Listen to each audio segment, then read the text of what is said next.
ఇలాంటి మరిన్ని ప్రవచనాల కోసం తెలుగు వేదాంత వాహిని ఛానల్ని ఇప్పుడే సబ్స్క్రైబ్ చేసుకోండి. సబ్స్క్రైబ్ బటన్ పక్కన ఉన్న బెల్ ఐకాన్ కూడా యాక్టివేట్ చేయండి. గురుర్బ్రహ్మ గురుర్విష్ణు గురుర్దేవో మహేశ్వరః గురు సాక్షాత్ పరం బ్రహ్మ తస్మై శ్రీ గురవై నమః. హరి ఓం. పరమేశ్వర స్వరూపమైన సభకి నమస్కారం. మనం ఏ ప్రకారం సంకల్పం చేశామో ఆ ప్రకారంగా శంకర భగవత్పాదాచార్య కృతమైనటువంటి కనకధారా స్తోత్రంతో ప్రారంభం చేద్దాం. వందే వందారు మందారం ఇందిరానందకందలం అమందానంద సందోహ బంధురం సింధురాననం అంగం హరేః పులకభూషణమాశ్రయంతి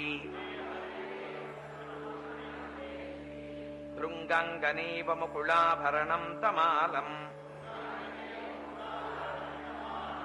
అంగీకృతాఖిల విభూతిరపాంగలీలా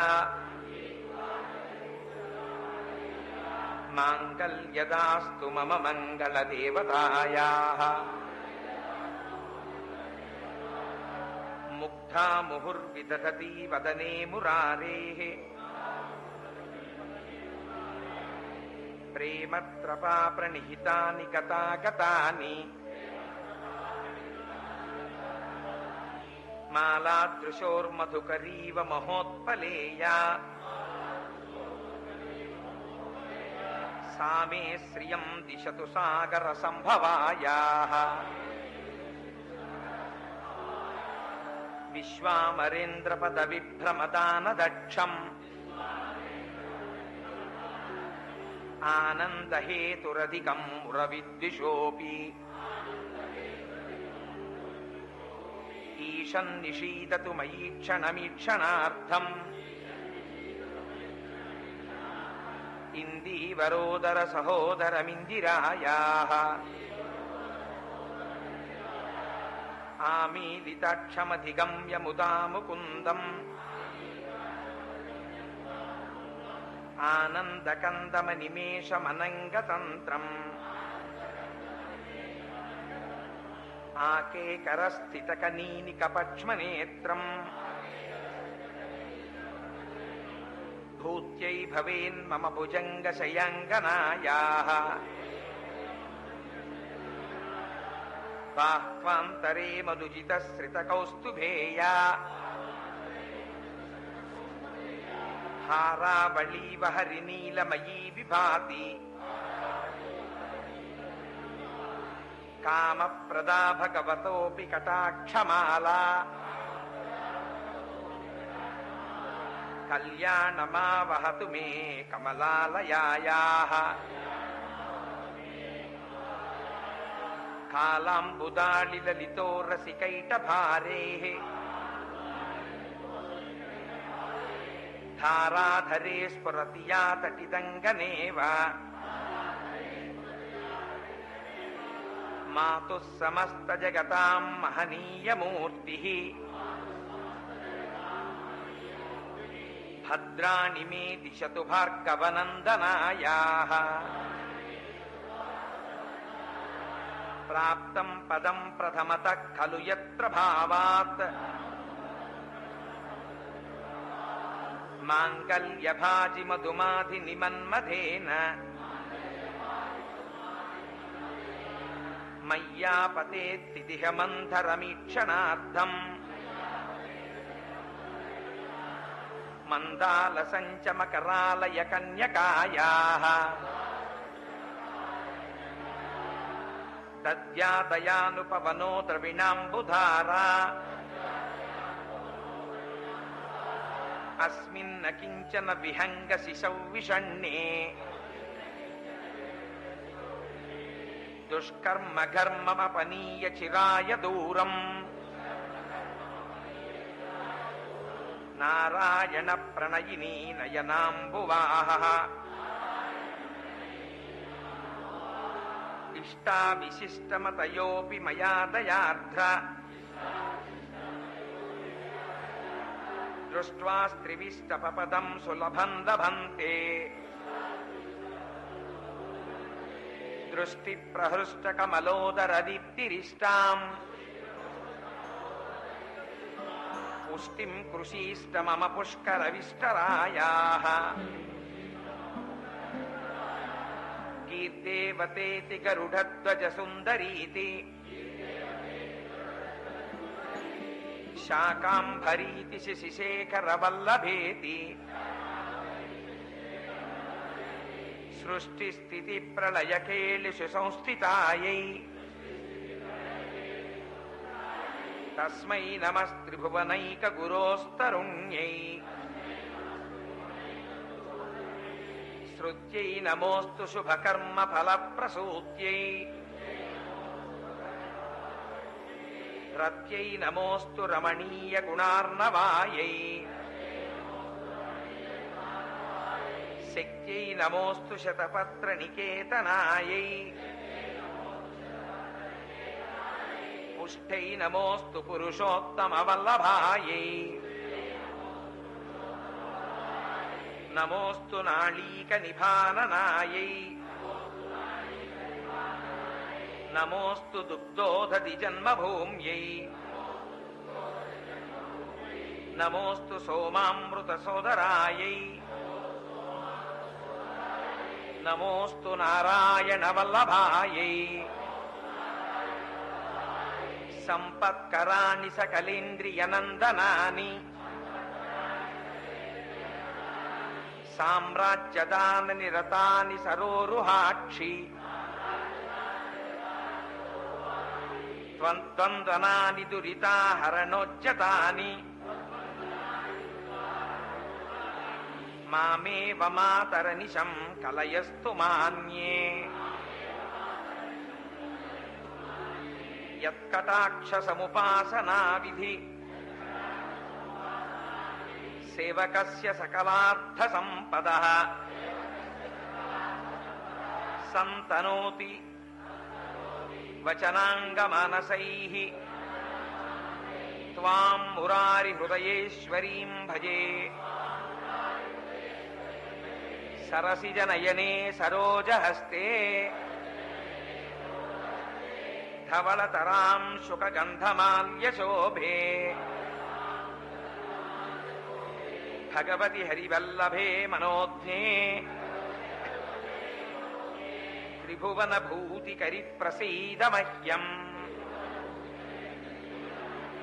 దిగ్గస్త్రిభిః కనక కుంభముఖావసృష్ట స్వర్వాహినీ విమలచారు జలప్లుతాంగీం ప్రాతర్నమామి జగతాం జననీమశేష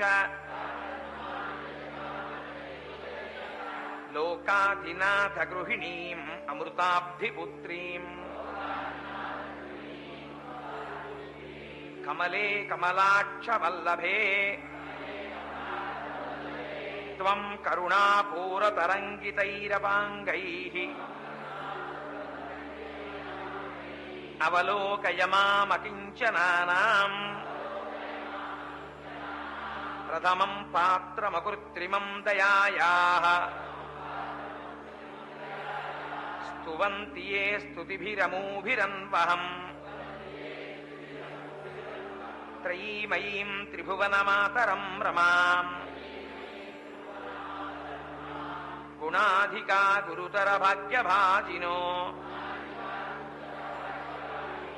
భవంతి తే భువి బుధ భావితాశయాః.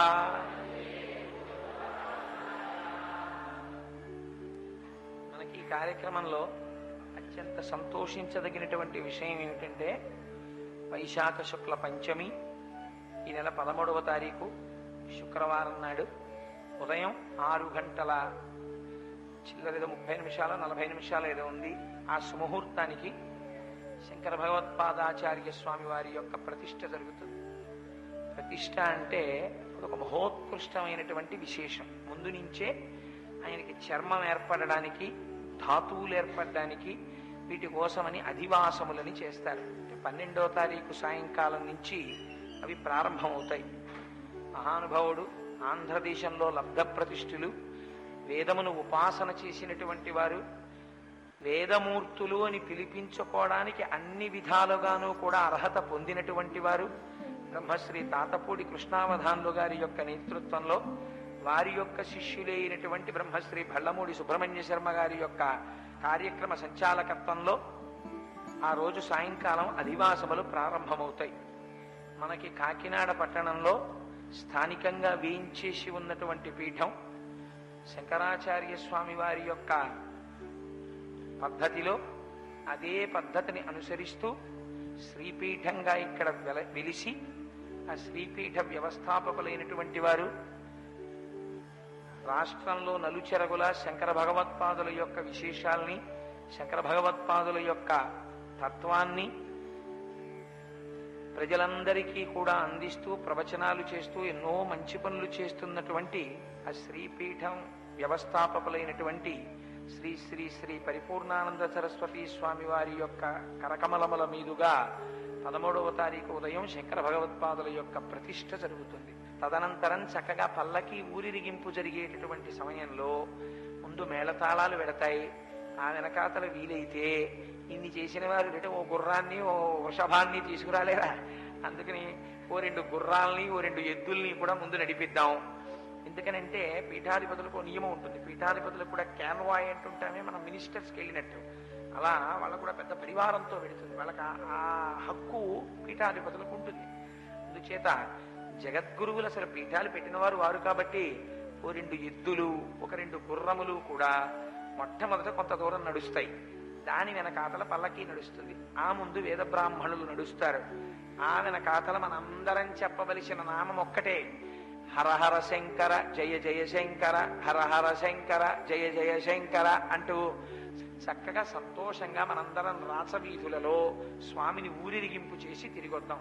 అందుచేత 13వ తారీఖున శ్రీ శ్రీ శ్రీ పరిపూర్ణానంద సరస్వతి స్వామి వారి యొక్క దివ్యహస్తముల మీదుగా జరిగేటటువంటి ప్రతిష్టా మహోత్సవమునందు కూడా మీ అందరూ పాలు పంచుకోవలసినదిగా మీ అందరికీ ప్రార్థన, ఆహ్వానం. సరే, ఇంకా మనం శంకర భగవత్పాదుల వారి యొక్క జీవిత విశేషాల దగ్గరకు వస్తే, అంటే నేను ప్రతిరోజు ఈ విషయాన్ని మీకు మనవి చేస్తున్నాను. నేను శంకర విజయములుగా ఈ ఉపన్యాసములు చెప్పట్లేదు, శంకరుల జీవితముగా ఒకసారి స్పృశిస్తున్నాను విహంగ వీక్షణంగా. ఎందుకని అంటే నిజంగా శంకర భగవత్పాదుల యొక్క విజయములుగా దీన్ని నేను ప్రారంభం చేశాను అనుకోండి, అవుతుందా? అంత దూరం అవదు. ఏ మనీషా పంచకం దశశ్లోకి అవే దాటం.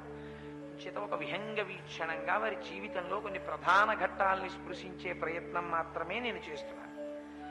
సరే, నిన్నటి రోజున ఒక విషయం దగ్గరికి వచ్చేటప్పటికీ పద్మపాదాచార్యుల వారు శంకరాచార్యుల వారి శిష్యులైన తరువాత ఎందుకు పద్మపాదాచార్యులు అని పేరు వచ్చింది? వారికి అసలు వారి యొక్క తల్లిదండ్రులు పెట్టినటువంటి పేరు సునందుడు.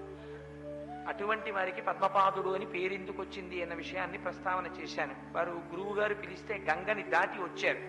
పద్మములు వారి పాదములు పట్టాయి కనుక పద్మపాదుడు అని పేరు వచ్చింది.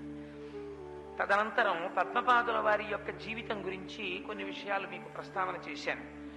అందులో వారి యొక్క మాతామహుడు వారు రచించినటువంటి టీకా గ్రంథాన్ని కాల్చేయడం, తదనంతరం వారి మేధస్సుని కూడా కృషింపచేయడం కోసమని వారు అన్నములో విషం కలపడం మొదలైనటువంటి విషయాల్ని, తర్వాత శంకరులు వారి శిష్యుల్ని రక్షించుకున్న వైనాన్ని ఆవిష్కరించాం.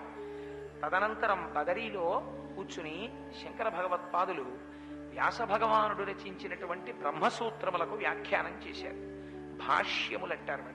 అవి చాలా విశేషమైనటువంటి పాండితీ ప్రకర్ష ఉన్న వాళ్ళకి అందేటటువంటి స్వరూపంతో ఉంటాయి. ఎందుకంటే అంత వేదాంత సంబంధమైనటువంటి ప్రక్రియ. వాటికి భాష్యాలు చేద్దామన్నంత సాహసం ఎవరూ చెయ్యలేదు. కానీ శంకరాచార్యుల వారు మాత్రం వ్యాసకృతమైనటువంటి బ్రహ్మసూత్రములకు భాష్యమును వెలయించారు.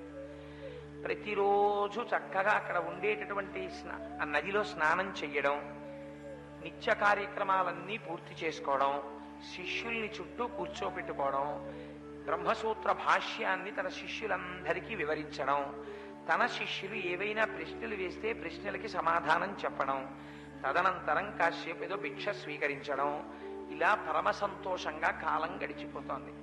ఒకానొక నాడు తన శిష్యులందరికీ బ్రహ్మసూత్ర భాష్యాన్ని చెప్పి శంకరులు భిక్ష కోసమని పైకి లేస్తున్నారు. లేస్తున్నటువంటి సమయంలో అపూర్వమైనటువంటి తేజోసంపన్నుడు, ఎర్రటి జడలు కట్టుకున్నటువంటి ఒక వ్యక్తి వచ్చాడు. ఒంటి నిండా విభూతి అలదుకుని, మెరుపు తీగ ఎలా ఉంటుందో అటువంటి శరీర ఛాయతో రుద్రాక్షలు ధరించినటువంటి వాడై వచ్చి శంకర భగవత్పాదుల్ని పలకరించారు. అయ్యా, మీరు ఏం చేస్తున్నారు అని అడిగారు. అడిగితే శిష్యులు చెప్పారు, ఆయన సాక్షాత్తుగా జ్ఞానమనందు సూర్య భగవానుడు. మా గురువులు ఉపనిషత్తులన్నీ ఆయనకి కరతలామలకం. కేవలాద్వైత స్వరూపంగా ఉపనిషత్తుల యొక్క సారమైనటువంటి బ్రహ్మసూత్రములకు భాష్యములు రచించారు. ఆ భాష్యాన్ని మాకు ప్రతిరోజు నేర్పుతూ ఉంటారు. వారు మా గురువరేణ్యులు శంకరయతీంద్రులు. వారి పేరు శంకర భగవత్పాదులు అని చెబితే ఆ వచ్చినటువంటి పెద్ద మనిషి అన్నారు, ఓహో, వ్యాస భగవానుడు రచించిన బ్రహ్మసూత్రాలకి భాష్యం చేశావా? ఏది, నేను ఒక సూత్రం అడుగుతాను, ఆ సూత్రానికి నువ్వు ఏం భాష్యం చెప్పావో చెప్పు అన్నారు. అని బ్రహ్మసూత్రాల్లో 3వ అధ్యాయంలోంచి ఒక సూత్రాన్ని తీసుకున్నారు. చాలా కష్టమైనటువంటి సూత్రము అంటారు. ఆ సూత్రాన్ని తీసుకుని దాని మీద నువ్వు చెప్పినటువంటి భాష్యం చెప్పమన్నారు. శంకర భగవత్పాదులు తాను చేసినటువంటి భాష్యాన్ని చెప్పారు. చెబితే దాని మీద వచ్చినటువంటి వ్యక్తి వాదనకి దిగాడు. ఇద్దరి మధ్య విశేషమైనటువంటి వాదన నడుస్తోంది. ఎంతకీ ఆ వాదన తెగదు. ఒకరిని మించి ఒకరు మాట్లాడుతున్నారు. పద్మపాదాచార్యుల వారు చూశారు, ఇంత గొప్పగా వాదించుకుంటున్నారు రా వీళ్ళిద్దరూ, అసలు ఎవరు వీళ్ళిద్దరూ అని దగ్గరకొచ్చి పరిశీలనాత్మకమైనటువంటి దృష్టితో చూశారు. చూస్తే పద్మపాదాచార్యుల వారి యొక్క అదృష్టం వారికి అర్థమైంది. వాళ్ళిద్దరెవరో శంకర సాక్షాత్ వ్యాసో నారాయణ స్వయం తయోర్ వివాదే సంప్రాప్తే కింకరోమ్యహం అన్నారు. యువతల పక్కన కూర్చుని బ్రహ్మసూత్ర భాష్యం చేసినటువంటి వారు సాక్షాత్తుగా శంకర స్వరూపుడైనటువంటి శంకరాచార్యుల వారు. అటు కూర్చుని బ్రహ్మసూత్రముల గురించి మాట్లాడుతున్నవారు సాక్షాత్తుగా నారాయణ స్వరూపుడైనటువంటి వేదవ్యాస భగవానుడు. వ్యాసుడే ఆ రూపంలో వచ్చారు. జడలు ఎర్రగా ఉంటే, జుట్టు ఎర్రగా ఉండి రంగేసుకున్న దాని గురించి నేను ప్రస్తావన చేయడం లేదు. జడలు కట్టిన జుట్టు ఎర్రగా ఉండి అపారవంతమైన తేజోవంతమై బంగారు కాంతితో మెరిసిపోతుంటే వారు అపారమైన తపశ్శక్తి సంపన్నులు అని పేరు. అందుకే శంకరుడి జుట్టు నల్లగా ఉండదు, ఆయనకి అరుణజటేశ్వరుడు అని పేరు. ఆ పేరుతో మాకు డెప్యూటీ మేనేజర్ క్వాలిటీ కంట్రోల్ ఉండేవారు, చాలా మహాభక్తి తత్పరులు. అరుణజటేశ్వరుడని ఆయన పేరు. అందుకని ఎర్రటి జడలతో ఉంటారు. ఆ వచ్చినటువంటి వారు ఎవరో గుర్తుపట్టారు. ఆయన సాక్షాత్తుగా బ్రహ్మసూత్రములను రచించిన వేదవ్యాసుడే వచ్చారు. భాష్యం రచించిన వారు శివాంశ సంభూతుడైనటువంటి శంకరాచార్యుల వారు. శివకేశవులు ఇద్దరూ కూర్చుని మాట్లాడుకుంటున్నారు. ఎంత రమణీయమైన సన్నివేశం అది. ఒక పరబ్రహ్మము రెండుగా కూర్చుని మాట్లాడుతోంది. ఇది చూసి పద్మపాదాచార్యుల వారు అన్నారు, ఆయనేమో శంకరుడు, మీరేమో కేశవుడు. తయోర్ వివాదే సంప్రాప్తే, మీ ఇద్దరూ మాట్లాడుకుంటున్నారు ఒక విషయం గురించి. ఎలా? ఒకరి మీద ఒకరు ఎత్తులు వేసి మాట్లాడుతున్నారు. ఇంతలా మాట్లాడుకుంటుంటే కింకరోమ్యహం, మేము కింకరులం, మాకేమర్థం అవుతుంది, మేమేం చేస్తాం, విని సంతోషిస్తామన్నారు. అంటే అప్పుడు శంకరులు పరిశీలనాత్మకంగా చూశారు. చూస్తే వ్యాస భగవానుని యొక్క దర్శనమైంది. శంకరాచార్యుల వారు దర్శనం పొందినటువంటి వ్యాసుని యొక్క స్వరూపం ఏమిటో తెలుసా అండి? పద్మాసనం వేసుకుని కూర్చున్నటువంటి వ్యాస భగవానుడి యొక్క దర్శనం కాదు. ఒంటి నిండా విభూతి నలదుకుని ఎర్రటి శరీర ఛాయతో విభూతి పుండ్రములు పెట్టుకుని మెడ నిండా రుద్రాక్షలు వేసుకుని పరమశివుని యొక్క తొడ మీద కూర్చున్నటువంటి వ్యాస భగవానుడు దర్శనమయ్యాడు శంకర్లకి. ఎక్కడుంది తేడా? శివస్య హృదయం విష్ణోశ్చ హృదయం శివ, యథా శివమియో విష్ణురేవం విష్ణుమయ శివ, యథాంతరన్న పశ్యామి తథా మే స్వస్తిరాయుషి. రోజు సంధ్యావందనంలో చెప్తున్నాం కదా, శివకేశవుల మధ్య భేదాభిప్రాయము నా హృదయమునందు అంకురించకుండా ఉండుగాక అని. అలా దర్శనమిచ్చారు. ఇస్తే శంకరులు సదాశివుడిగా లేరు. ఎలా ఉన్నారు? యతి పురుషుడిగా ఉన్నారు. దర్శనమిచ్చిన వారెవరు? వ్యాస భగవానుడు. అందుకని శంకరులు వెంటనే ప్రణిపాతం చేశారు. ప్రణిపాతం చేసి వ్యాస భగవానుడిని స్తోత్రం చేశారు. మహానుభావ, నువ్వు లోకమునకంతటికీ కృష్ణద్వైపాయనుడనేటటువంటి పేరుతో వ్యాసుడవై లోకమును కాపాడినటువంటి వాడివి. అందుకే నిన్ను ఓం కృష్ణద్వైపాయనం వాసం సర్వలోకహితే రతం వేదాబ్జ భాస్కరం వందే అని పిలుస్తారు. శమాది గుణ నిలయం అని. ఆయన సమాధి సంపత్తికంతటికీ కూడా నిలయమైనటువంటి వాడు. వేదాబ్జ భాస్కరం వందే. వేదమనేటటువంటి తామర పువ్వు వ్యాసుడు అనబడేటటువంటి సూర్యుడి కిరణముల చేత విచ్చుకుంటుంది. కృష్ణద్వైపాయనం వందే. ఓ కృష్ణద్వైపాయన, నీకు నమస్కరించుచున్నాను. సర్వలోకహితే రతం. నువ్వు సర్వలోకమునకు హితము చేసిన వాడివి. ఎందుకని వేద విభాగము చేసి 18 పురాణములు ఇచ్చాడు ఆయన. వ్యాసుడు పరమ ప్రీతిని పొందారు. నాయన, నేను బ్రహ్మసూత్రములను రచించాను, కానీ ఆ బ్రహ్మసూత్రములకు భాష్యము చెప్పగలిగిన వాడు దొరుకుతాడా అని ఎప్పటి నుంచో ఎదురు చూస్తున్నాను.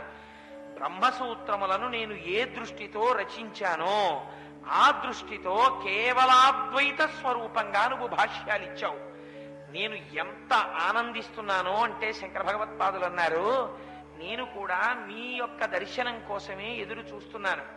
నాకు మొట్టమొదట 8 సంవత్సరాలతో నా జీవితం అయిపోయింది. ఎందుకంటే 8 సంవత్సరములలో ఈ లోకములో ఉన్న సమస్త వాంగ్మయాన్ని ఔపోసన పట్టేశారు.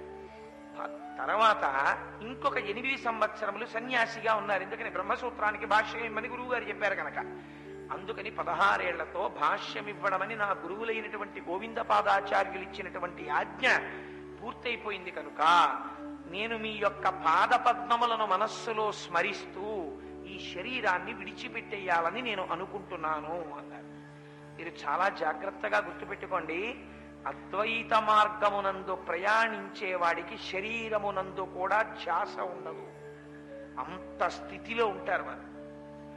ఎప్పుడు పడితే అప్పుడు చెమట పడుతోందని పట్టులాల్చి వదిలేసి ఓ కాటన్ చొక్కా వేసుకోవడం ఎంత తేలికో, అలా శరీరాన్ని వదిలిపెట్టి అవతల బారేయడం వాళ్ళకంత తేలిక. అంత తేలికగా వదిలిపెట్టేస్తారు. అంటే శరీరమునందు భ్రాంతి లేక లోపల ఉన్నటువంటి సదా ఆత్మస్వరూపమునందు సర్వకాలముల యందు తాదాత్మ్యతని పొంది ఉంటారు.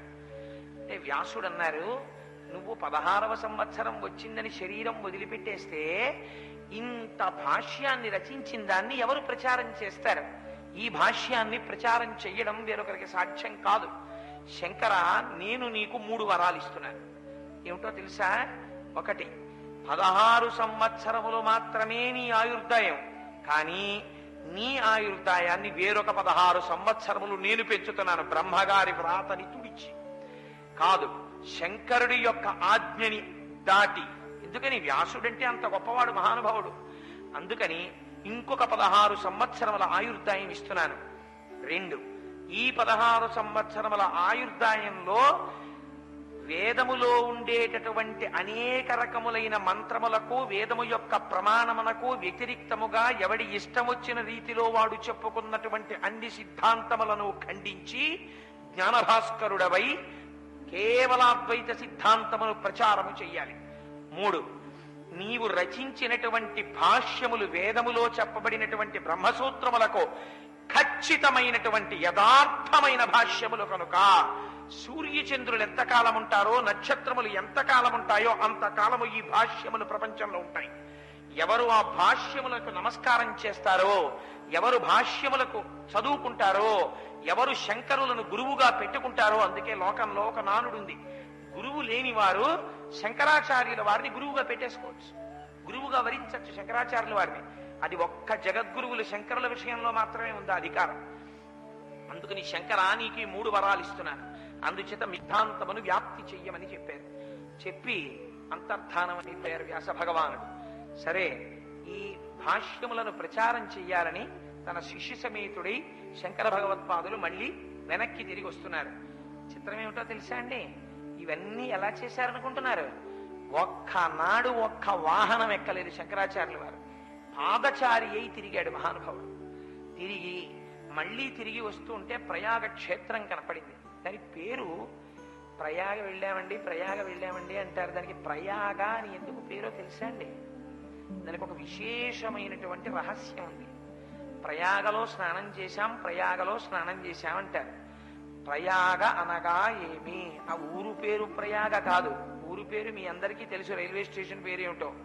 ప్రయాగ అని ఎందుకంటారంటే యాగము సశాస్త్రీయముగా చేసినటువంటి వాడికి ఎంత పుణ్యం వస్తుందో అంతకన్నా ద్విగుణీకృతమైన పుణ్యము ఏమీ తెలియకపోయినా వెళ్లి స్నానము చేసినంత మాత్రము చేత ప్రకృష్టమైన యాగ ఫలితమును ఈయగలిగినటువంటి నది కలిగిన క్షేత్రము కనుక దానికి ప్రయాగ అని పేరు. ఆ ప్రయాగలో శంకరులు స్నానం చేశారు. స్నానం చేసి అక్కడ నుంచి బయలుదేరి ఇప్పుడు ఈ భాష్య వ్యాప్తికి అవరోధముగా వస్తున్నది ఏది? అద్వైత స్వరూపము కన్నా భిన్నముగా వ్యాప్తి చేయబడుతున్నది ప్రస్తుతం ఏదని చూశారు. చూస్తే కర్మవాదము విపరీతముగా ప్రచారంలో ఉంది. వేదము యొక్క పూర్వభాగము కర్మకాండ, ఉత్తర భాగము జ్ఞానకాండ. శంకరాచార్యుల వారు జ్ఞానకాండని బాగా ప్రచారం చేశారు. అంత మాత్రం చేత వారు కర్మకాండని నిరసించలేదు. ఆచార సాంప్రదాయములకు భిన్నముగా వ్యవహరించమని ఆయన ఏం చెప్పలేదు. దీని చేత జ్ఞానమును పొంది మోక్షాన్ని పొందమని చెప్పారు. అందుచేత శంకర భగవత్పాదులు బయలుదేరి కుమరిలభట్టు ఉండేటటువంటి నగరానికి వెళ్ళారు. కుమరిలభట్టు అంటే ఆయనదో గమ్మత్తైన జీవితం. ఆయన సాక్షాత్ సుబ్రహ్మణ్యేశ్వర స్వామి వారి యొక్క అవతారం. ఆ కుమరిలభట్టు ఎందుకు అసలు అవతారం స్వీకరించవలసి వచ్చింది అంటే మీకు ఒక సూక్ష్మంగా చెప్తాను దాని గురించి. ఆ రోజులలో నాస్తికవాదము ప్రచండంగా ఉండేది. నాస్తికవాదం అంటే చాలా మంది అనుకుంటారు దేవుడు లేడు అన్నవాడు నాస్తికుడు అని అనుకుంటారు. దేవుడు లేడన్నవాడు నాస్తికుడని శాస్త్రం చెప్పలేదు. వేదము ప్రమాణము కాదు అని ఎవడంటాడో వాడు నాస్తికుడు శాస్త్రం దృష్టిలో. అందుకని వాళ్ళు వేద ప్రమాణమును అంగీకరించరు. నాస్తికులలో కూడా కేవలము వేద ప్రమాణమును అంగీకరించని వారు కాదు. అందులో మళ్ళీ 5 శాఖలు ఉన్నాయి నాస్తికులలో. సరే, ఇప్పుడు దాని గురించి మనకి ఎందుకు అలరి? అందుకని ఆ నాస్తిక మతాన్ని ఖండించడం కోసమని సుబ్రహ్మణ్యేశ్వర స్వామి వారు కుమరిలభట్టుగా వచ్చారు. వచ్చి అప్పటిలో వైదికమైనటువంటి మతావలంబనములకు ఎదురు నిలిచినటువంటి నాస్తిక మతాన్ని ఖండించవలసి వచ్చింది. ఖండించాలంటే అసలు నాస్తిక మతంలో గురువులు ఏం చెప్తున్నారు అది ముందు ఈయన తెలుసుకోవాలి. తెలుసుకోవడం కోసం కుమరిలభట్టు ఏం చేశారంటే తాను కూడా నాస్తిక మతాన్ని అవలంబించాలని అనుకుంటున్నానని చెప్పి నాస్తిక మత గురువుల యొక్క పాదములు పట్టి సేవించి వారి దగ్గర నాస్తిక మతం యొక్క రహస్యాలన్నీ తెలుసుకున్నారు. ఒక రోజున కుమరిలభట్టు కూర్చునుండగా ఆ శిష్యులందరినీ ఉద్దేశించి ఒక గురువు ప్రసంగం చేస్తున్నారు. వేదములో చెప్పినటువంటి మంత్రములన్నీ అశాస్త్రీయములు, అవి ప్రమాణములు కావు, అవి అబద్ధములు. వేదము కాదు ప్రమాణము, మన కంటికి కనపడేది ప్రమాణము అని ఆయన వేదాన్ని దుయ్యబడుతూ ప్రసంగం చేస్తున్నాడు. ఆయన వేదము యందు అపారమైనటువంటి నమ్మకం ఉన్నవారు కుమరిలభట్టు. ఆయన అలా నిందిస్తుంటే అది వినలేక కుమరిలభట్టు యొక్క కన్నుల వెంట నీరు కారి ఒక చిన్న సరస్సు కింద ఏర్పడేంత కన్నీరు కార్చేస్తాయి. అది వింటున్న శిష్యులు వెనక్కి తిరిగి చూశారు. చూస్తే ధారాపాతంగా వారి కన్నుల వెంట నీరు కారిపోతుంది. వారికి అనుమానం వచ్చింది. ఇంత ఏడుస్తున్నాడంటే వీడు నాస్తికుడు కాడు, వీడు ఖచ్చితముగా వేద ప్రమాణమును అంగీకరించినవాడు, ఎందుకో మన దగ్గరికి చేరాడు అని అనుమానం వచ్చింది. సరే, ఆయన గురించి ఎప్పుడైతే అనుమానం వచ్చిందో అనుమానమే రాకూడదు కానీ ఇంకా మత విషయాల్లోనూ భక్తి విషయాల్లోనూ కూడా అనుమానాలు మొదలయ్యాయి అనుకోండి. అనుమానాలు మొదలైతే వెంటనే వచ్చే పని ఏమిటంటే గూఢచర్యం. వాడు ఏం చేస్తున్నాడని వాడి మీద గూఢచారుల్ని పెట్టి వాడి గురించి తెలుసుకుంటూ ఉండడం. అందుకని ఆయన మీద గూఢచర్యాన్ని నియోగించారు. ఏం చేస్తున్నాడో తెలుసుకో అని. తెలుసుకుంటే ఆయన వేదము యొక్క ప్రమాణమును అంగీకరించినవాడు, కానీ మన దగ్గర రహస్యాలు తెలుసుకోవడానికి వచ్చారని తెలిసిపోయింది. అయితే గుట్టు చప్పుడు కాకుండా కుమరిలభట్టుని చంపేయండి అన్నారు. చంపేయాలంటే ఎలా చంపేయాలని ఆలోచించారు. ఒక రోజున ఆయన ఉన్నటువంటి భవనము యొక్క పై భాగములో మేడ మీద పడుకుని నిద్రపోతున్నారు కుమరిలభట్టు.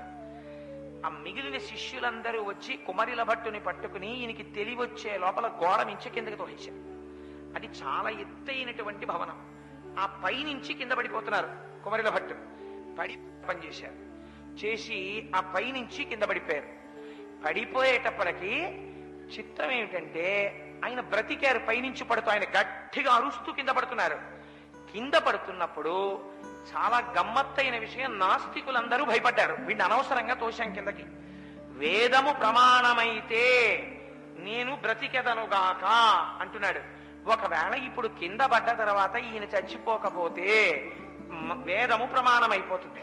అప్పుడు మన అందరి వాదన పోతుంది. వీడు ఒక్క మాటతో గెలిచేస్తున్నాడు. ఇప్పుడు మనం చంపుదామంటే వీడు మన్ని చంపుతున్నాడు అనుకున్నారు. ఆయన కింద పడ్డారు. కింద పడిన తర్వాత చూసుకుంటే గబక్కన ఒక్కసారి చీకటి కమ్మినట్టయింది.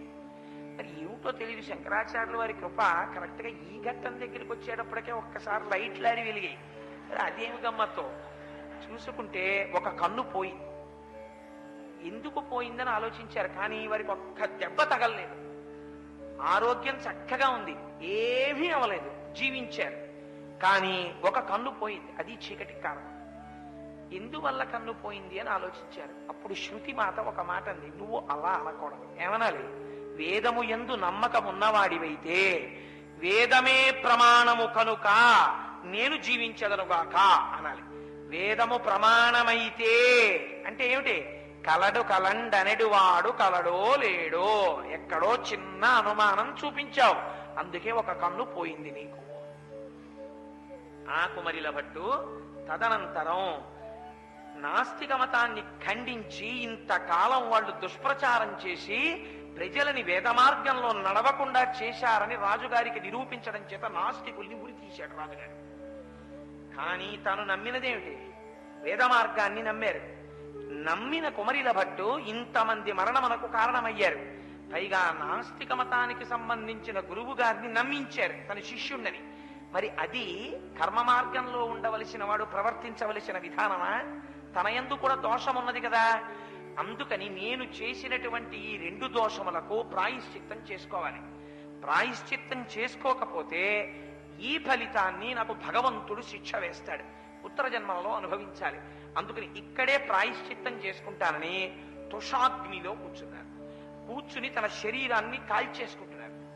కాల్చేసుకుంటుంటే అవి మెల్లమెల్లగా కాలుస్తుంది తుషాగ్ని. ఒక్కసారి కాల్చదు కదా, అందులో కాలిపోతున్నారు. కాలిపోతుంటే ఆ సమయానికి శంకరాచార్యులు వారు వచ్చారు. అదృష్టం ఏమిటంటే ఆ సమయంలో శంకరుల యొక్క దర్శనం అవడం. శంకరులు అన్నారు, మీరు కర్మవాదమును వ్యాప్తి చేశారు, కర్మవాదము కన్నా అద్వైతము గొప్పది అని వాదించడానికి మీతో నేను వచ్చాను, అంచేత వాదిద్దామన్నారు. అంటే కుమరిల భట్ అన్నారు, ఇంకా అవకాశం లేదు, నేను తుషాగ్ని ప్రవేశం చేసేసాను, నా ఒళ్ళు కాలిపోతుంది. అంటే ఎందుకు ప్రవేశం చేశారని అడిగారు. అడిగితే నా వల్ల ఈ పొరపాట్లు జరిగాయి. ఎంత జాగ్రత్తగా ఉండేవారో చూడండి పూర్వం. అందుకని ఇక్కడే ప్రాయశ్చిత్తం చేసుకోవడానికి తుషాగ్నిలో కాలుతున్నాను, కొంతసేపట్లో నా ప్రాణాలు పోతాయి, అందుకని వాదన కుదరదు. నా శిష్యుడు మండన మిశ్రుడు ఉన్నాడు మహిష్మతీపురంలో, ఆయనతో వాదించమన్నారు. అంటే మళ్ళీ ఇక్కడ నుంచి మళ్ళీ నార్త్ ఇండియా వైపుకి వెళ్ళాలి. మళ్ళీ అంత దూరం ఎందుకని శంకరాచార్యుల వారికి యోగ శాస్త్రాలన్నీ తెలుసు. వెంటనే యోగ శాస్త్ర విద్య చేత తాను తన శిష్యులు ఆకాశ మార్గంలో మహిష్మతీపురం వెళ్ళిపోయారు. వెళ్ళిపోయి ఆ పురంలోకి దిగారు. ఎంత గమ్మత్తో తెలుసా అండి? అక్కడికి వెడితే కొంతమంది ఆడవాళ్ళు, వాళ్ళు మండన మిశ్రుడి ఇంటిలో దాసీజనం, వాళ్ళు నీళ్లు తెచ్చుకుంటున్నారు నది నుంచి. రేవా నది అని నది ప్రవహిస్తూ ఉంటుంది, అక్కడి నుంచి కడవలతో నీళ్లు తెస్తుంది. నిజంగా ఆ ఘట్టం ఒక్కటే నెల్లాళ్ళు పడుతుంది చెప్పాలంటే, కానీ ఏదో సులభంగా చెప్పే ప్రయత్నం చేస్తాను. ఆయన ఆ నీళ్లు తెచ్చుకుంటుంటే ఆ ఆడవాళ్ళని అడిగారు, ఇక్కడ మండన మిశ్రుడు అని ఉన్నారు కదా, మండన మిశ్రుడు ఇల్లు ఎక్కడా అని అడిగారు. ఆయన చతుర్ముఖ బ్రహ్మగారి యొక్క అంశలో జన్మించారు. జన్మిస్తే ఈ మండన మిశ్రుడి యొక్క ఇల్లు ఎక్కడా అని అడిగారు. అడిగితే వాళ్ళన్నారు, మండన మిశ్రుడి యొక్క ఇల్లు ఎక్కడా అని అడుగుతున్నామేమిటి కొత్తగా? మండన మిశ్రుడి ఇల్లు ఎక్కడో తెలుసా? ఎవరిని అడిగినా చెప్తారు. ఏ ఇంటి ముందు చిలుకలు కూర్చుని పంజరాల్లో వేదము స్వత ప్రమాణమా పరత ప్రమాణమా, అంటే పౌరుషేయమా అపౌరుషేయమా? పౌరుషేయము అంటే మనుష్యులు చెప్పింది, అపౌరుషేయము అంటే మనుష్యులు చెప్పనిది అని వేదాన్ని గురించి చిలుకలు వాదించుకుంటాయో పంజరాల్లో. అంటే ఇంకా ఇంట్లో ఉన్న వాళ్ళ పరిస్థితి, ఆ ఇంటికి వచ్చే పండితుల పరిస్థితి మీరు ఆలోచించుకోండి. చిలుకలు ఇవి మాట్లాడుకుంటుంటాయి పంజరాల్లో. ఎక్కడ మాట్లాడుకుంటాయో అది మండన మిశ్రుని యొక్క గృహము అని చెప్పారు. చెప్తే శంకరాచార్యులు వారు చాలా ఆశ్చర్యపోయారు. అబ్బో చాలా గట్టివాడయ్యో, సామాన్యుడు కాడు, అందుచేత మనం తప్పకుండా మండన విశ్వరుడి ఇంటికి వెళ్ళవలసిందే అనుకున్నారు. శిష్యుల్ని అక్కడ ఉంచి యోగ మార్గంలో ఒక్కసారి ఆకాశంలోకి వెళ్ళి అక్కడి నుంచి తిన్నగా ఇంటి పైకప్పులోంచి మండన విశ్వరుడు ఉన్న గదిలోకి దిగిపోయారు. అయితే ఇక్కడ మీకు ఒక అనుమానం వస్తుంది. నాకు తెలుసు, ఒకవేళ నా ఎందుకు గౌరవం చేతో ఫోన్లే పాపం ఏదో గొంతు లేకపోయినా అరుస్తున్నాడు కదా, ఎందుకు వాడిని ఇబ్బంది పెట్టడం అని మీరు నమ్మకపోయినా ఏదో గౌరవానికి ఏమంటారంటే ఏమో దిగారేమోలేండి శంకరాచార్యులు వారు, మనకి ఎందుకు వచ్చింది అంటారు. కానీ అలా దిగగలరా? అలా ఎలా దిగుతారు? ఆకాశ మార్గంలో వెళ్ళారంటే అర్థం ఉంది, కానీ గోడల్లోంచి ఆ పైన రూఫ్లోంచి దిగుతారండి.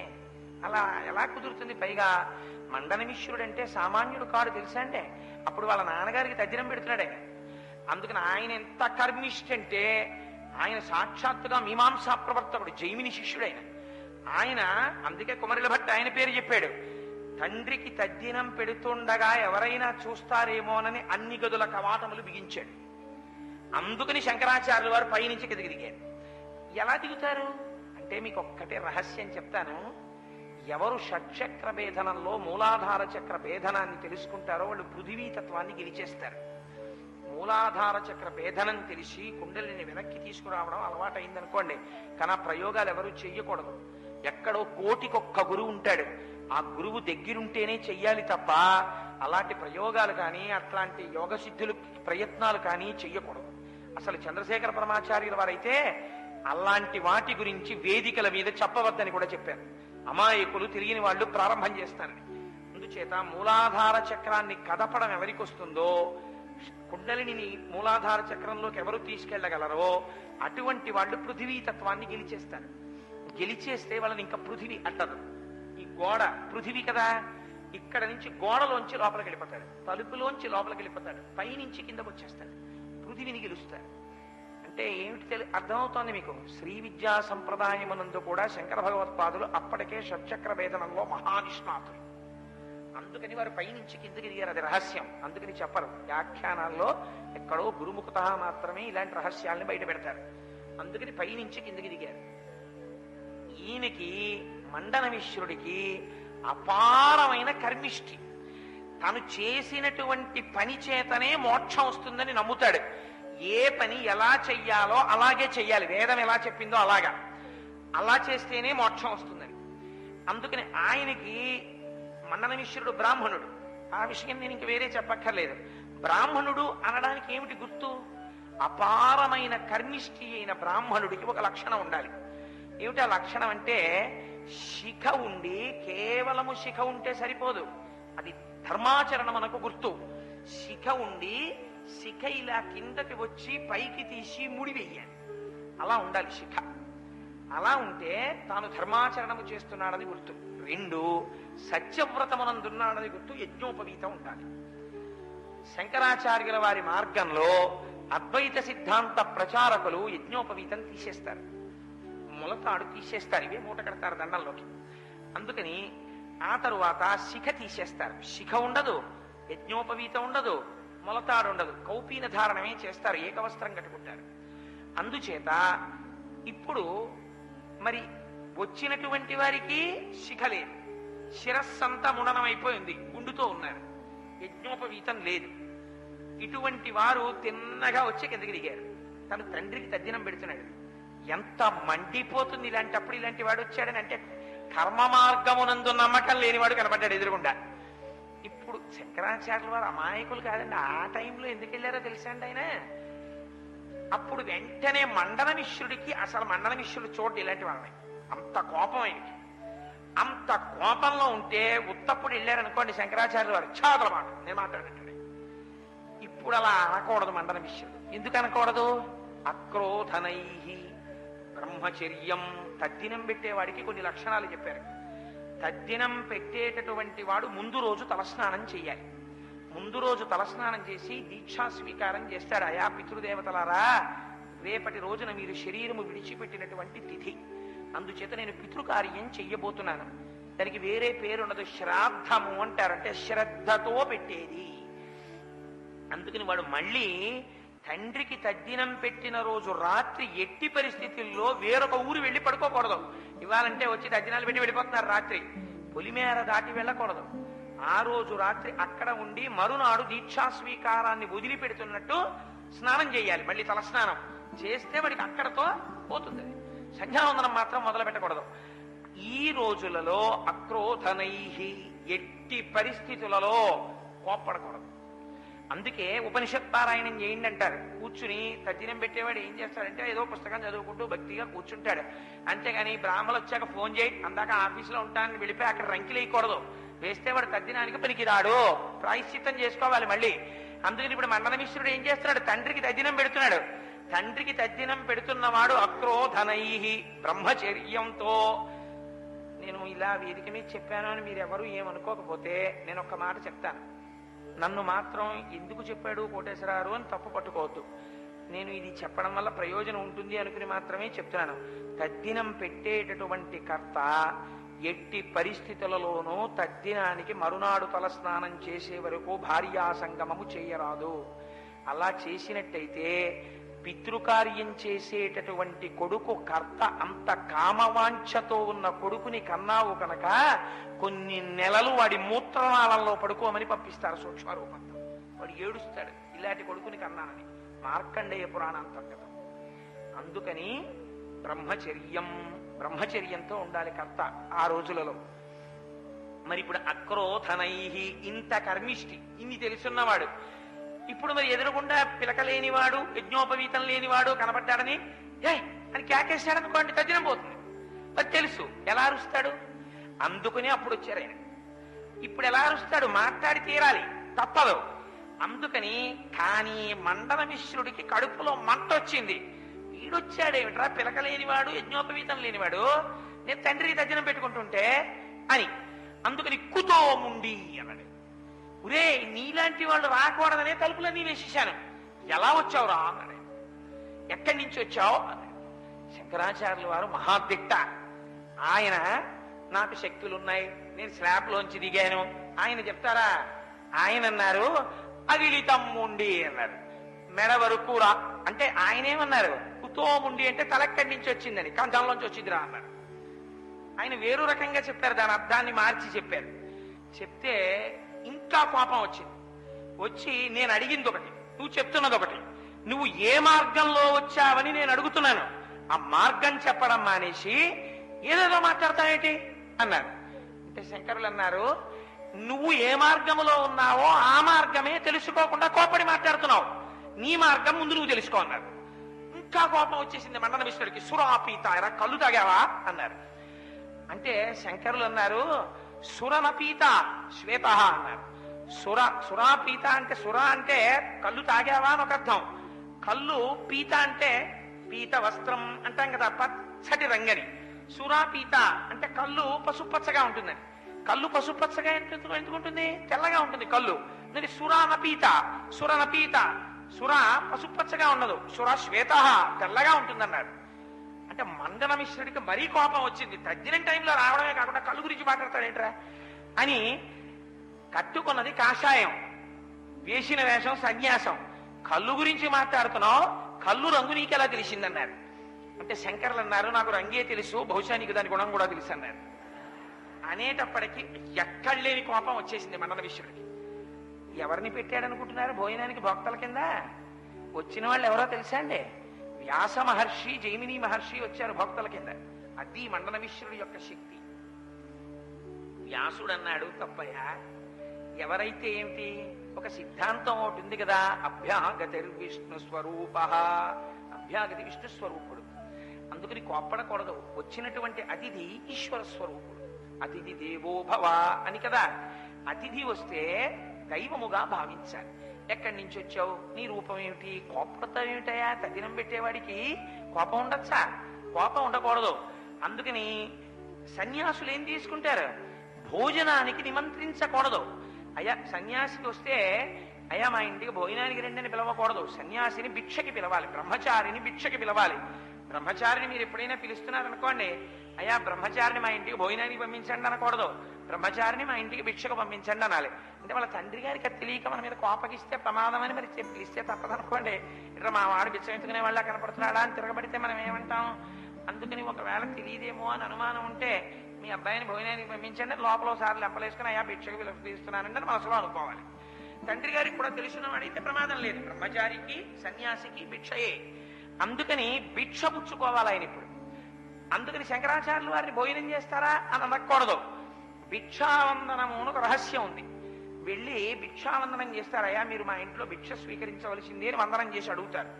అందుకని మండన విశ్వరుడు అన్నాడు, వ్యాసుడు చెప్పాడు కదా అని మీరు మా ఇంట్లో భిక్ష స్వీకరించండి అన్నాడు. శంకరులు అన్నారు, నేను ప్రాకృత భిక్షకి రాలేదు, నాకు అన్నం కోసం వచ్చిన వాడిని కాదు, నాకు వాద భిక్ష కావాలన్నారు. నీతో వాదన చేస్తాను, ఆ భిక్ష ఇస్తావా అన్నారు. సన్యాసి ఇంటికి వస్తే భిక్ష పెట్టను అనొచ్చా? అనకూడదు. అందుకని భిక్ష పెట్టను అనకూడదు కనుక అలా అంటే దోషం వస్తుంది. అందుకని చెప్పి ఏం చేశారంటే తప్పకుండా వాద భిక్ష పెడతానన్నారు. అని ఇక్కడ తద్దినం అంతా అయిపోయిన తర్వాత ఈయనకి కడుపులో బాధే. ఇలాంటి విషయాలు ఆయనకి ఇష్టం ఉండవు. యజ్ఞోపవీతాలు తీసేయడం, శిఖలు తీసేయడం, జ్ఞాన మార్గం ఆయనకి ఇష్టం ఉండదు.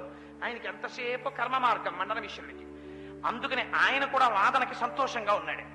ఇద్దరు వాదనా మంటపం చేరుకున్నారు. అబ్బో పండితులందరూ వచ్చేశారు. ఈ రోజుల్లో సీరియల్స్ చూడడం, సినిమాలు చూడడం ఎంత ఇష్టమో ఆ రోజుల్లో ఇలా పండితులు వాదించుకుంటే వినడం అంత ఇష్టం. అందుకని ఎక్కడెక్కడ పండితులు వచ్చేశారు, కూర్చున్నారు. సరే వాళ్ళిద్దరూ వాదించుకుంటారు. వాదించుకుంటే వీళ్ళు గెలిచారు వీళ్ళు ఓడిపోయారు అని చెప్పాలి కదా ఎవరో ఒకళ్ళు. మరి ఎవరు చెప్తారు?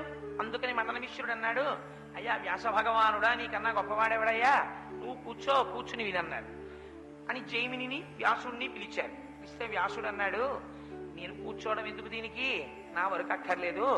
మీ ఇద్దరూ వాదించుకుంటే ఎవరు విజేతలో చెప్పడానికి మీ ఆవిడ చాలయ్యా, మీ ఆవిడ్ని న్యాయ నిర్ణేతగా పెట్టుకోండి అని చెప్పి ఆయన అంతర్ధానం అయిపోయాడు. ఇప్పుడు మీకు చాలా ఆశ్చర్యంగా ఉంటుంది. అదేమిటంటే మండన మిశ్రుడే ఇంత గొప్పవాడైతే మండన మిశ్రుడి భార్య అక్కడ న్యాయమూర్తిగా ఉంటే భర్త వైపుకి తీర్పు చెప్పదు. ఆ రోజులలో గృహిణులు అలా ఉండేవారు. స్వపరభేదాలు ఉండేవి కావు. తీర్పు అంటే తీర్పే. ఆవిడ పేరేమిటో తెలుసా అండి? ఉభయభారతి. ఆవిడ సరస్వతీదేవి యొక్క అవతారం. మీకు మొట్టమొదటి రోజున అనుకుంటా చెప్పాను, దుర్వాసో మహర్షి శాపం చేత సరస్వతీదేవి పుట్టింది అక్కడ.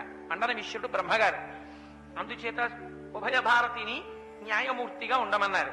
సరే దానికి ఏముందయా, తప్పకుండా ఉంటాను అంటే శంకరులు అన్నారు, ఇంత కష్టపడి వాదన చేసేటప్పుడు ఏదో ఒక పణం ఉండాలి. అంటే మనమైతే ఏమంటాం, ఇప్పుడు ఏదో పందెం అంటాం, పందెం ఉండాలి. అందుకని నేను ఓడిపోతే నీకు శిష్యుడిని అయిపోతాను. శంకరులు శిష్యులు అయిపోయారనుకోండి, కర్మ మార్గంలోకి వెళ్ళిపోతారు. అంటే శుభ్రంగా పెళ్లి చేసేసుకుని ఓ అమ్మాయిని పెట్టుకుని సుఖంగా కాలక్షేపం చెయ్యాలి గృహస్థాశ్రమంలో. నువ్వు ఓడిపోతే సంసారాన్ని విడిచిపెట్టి నా శిష్యుడు అయిపో, అంటే జ్ఞాన మార్గంలోకి వస్తావు కాబట్టి సన్యాసి అయిపో అన్నారు. ఇప్పుడు ఏ భార్య అయినా తీర్పు చెప్పడానికి ఒప్పుకుంటారండి ఎవరైనా? ఇప్పుడు ఆవిడ తీర్పు చెప్పింది అనుకోండి, మా ఆయన ఓడిపోయాడింది అనుకోండి, అంటే అన్నయ్య గారు ఏమనుకోకండి, ఆయన ఓడిపోయారు, ఏం పర్లేదు రండి ఇద్దరు కాఫీ దాకా వెళ్ళిపోతారు కానీ అనడానికి ఏం మాటలేంటి? ఓడిపోయాడు అని చెప్పగానే మండన మిశ్రుడు వెళ్ళిపోతాడు. ఆయన కూడా ఓ సత్యదండం పట్టుకుని ఆయన వెనకాల వెళ్ళిపోవడమే. మరి ఆవిడ తీర్పు చెప్పచ్చా అంటే ఆ రోజులలో అలా ఉండేవారు. అంత శక్తి కలిగి ఉండేవారు. ఉభయ భారతి ఇద్దరికి మధ్య న్యాయమూర్తి. ఆవిడ అందుక పెద్ద మీ ఇద్దరు మాట్లాడుకుంటుంటే అంత అలా కూర్చుని ఇలా ఏం నేను వినేసి రాసేసుకోక్కర్లేదు అని 2 పుష్పమాలలు తెప్పించి ఇద్దరి మెడలో ఆ పుష్పమాలలో అలంకారం అయ్యేటట్టు చూసింది. ఇంకా మీ ఇద్దరు మాట్లాడుకోండి, నేను ఇంటి పనులు చేసుకుంటూ వింటానంది. ఎందుకని గృహిణి భర్తకి వంట చెయ్యడం మానేసి ఇంటికి అతిథిగా వచ్చినటువంటి సన్యాసికి భిక్ష పెట్టడం మానేసి తను ఇది వింటూ కూర్చోకూడదు. అందుకని ఇంట్లో పనులు చేసుకుంటూ ఉండేదిట. అలా ఓసారి చెవు పడేసేది. అంతే ఆవిడకి అర్థమైపోయింది ఏం వాదించుకుంటున్నారో. మధ్యాహ్నం అయ్యేటప్పటికి ఒకసారి వచ్చేదిట, ఏమండోయ్ మీరు భోజనానికి రండి, స్వామి మీరు భిక్షకి రండి అనేది. అంటే ఏమిటి? అలా పిలిచినంత కాలం ఇంకా ఆయన భర్తే, ఆయన సన్యాసే.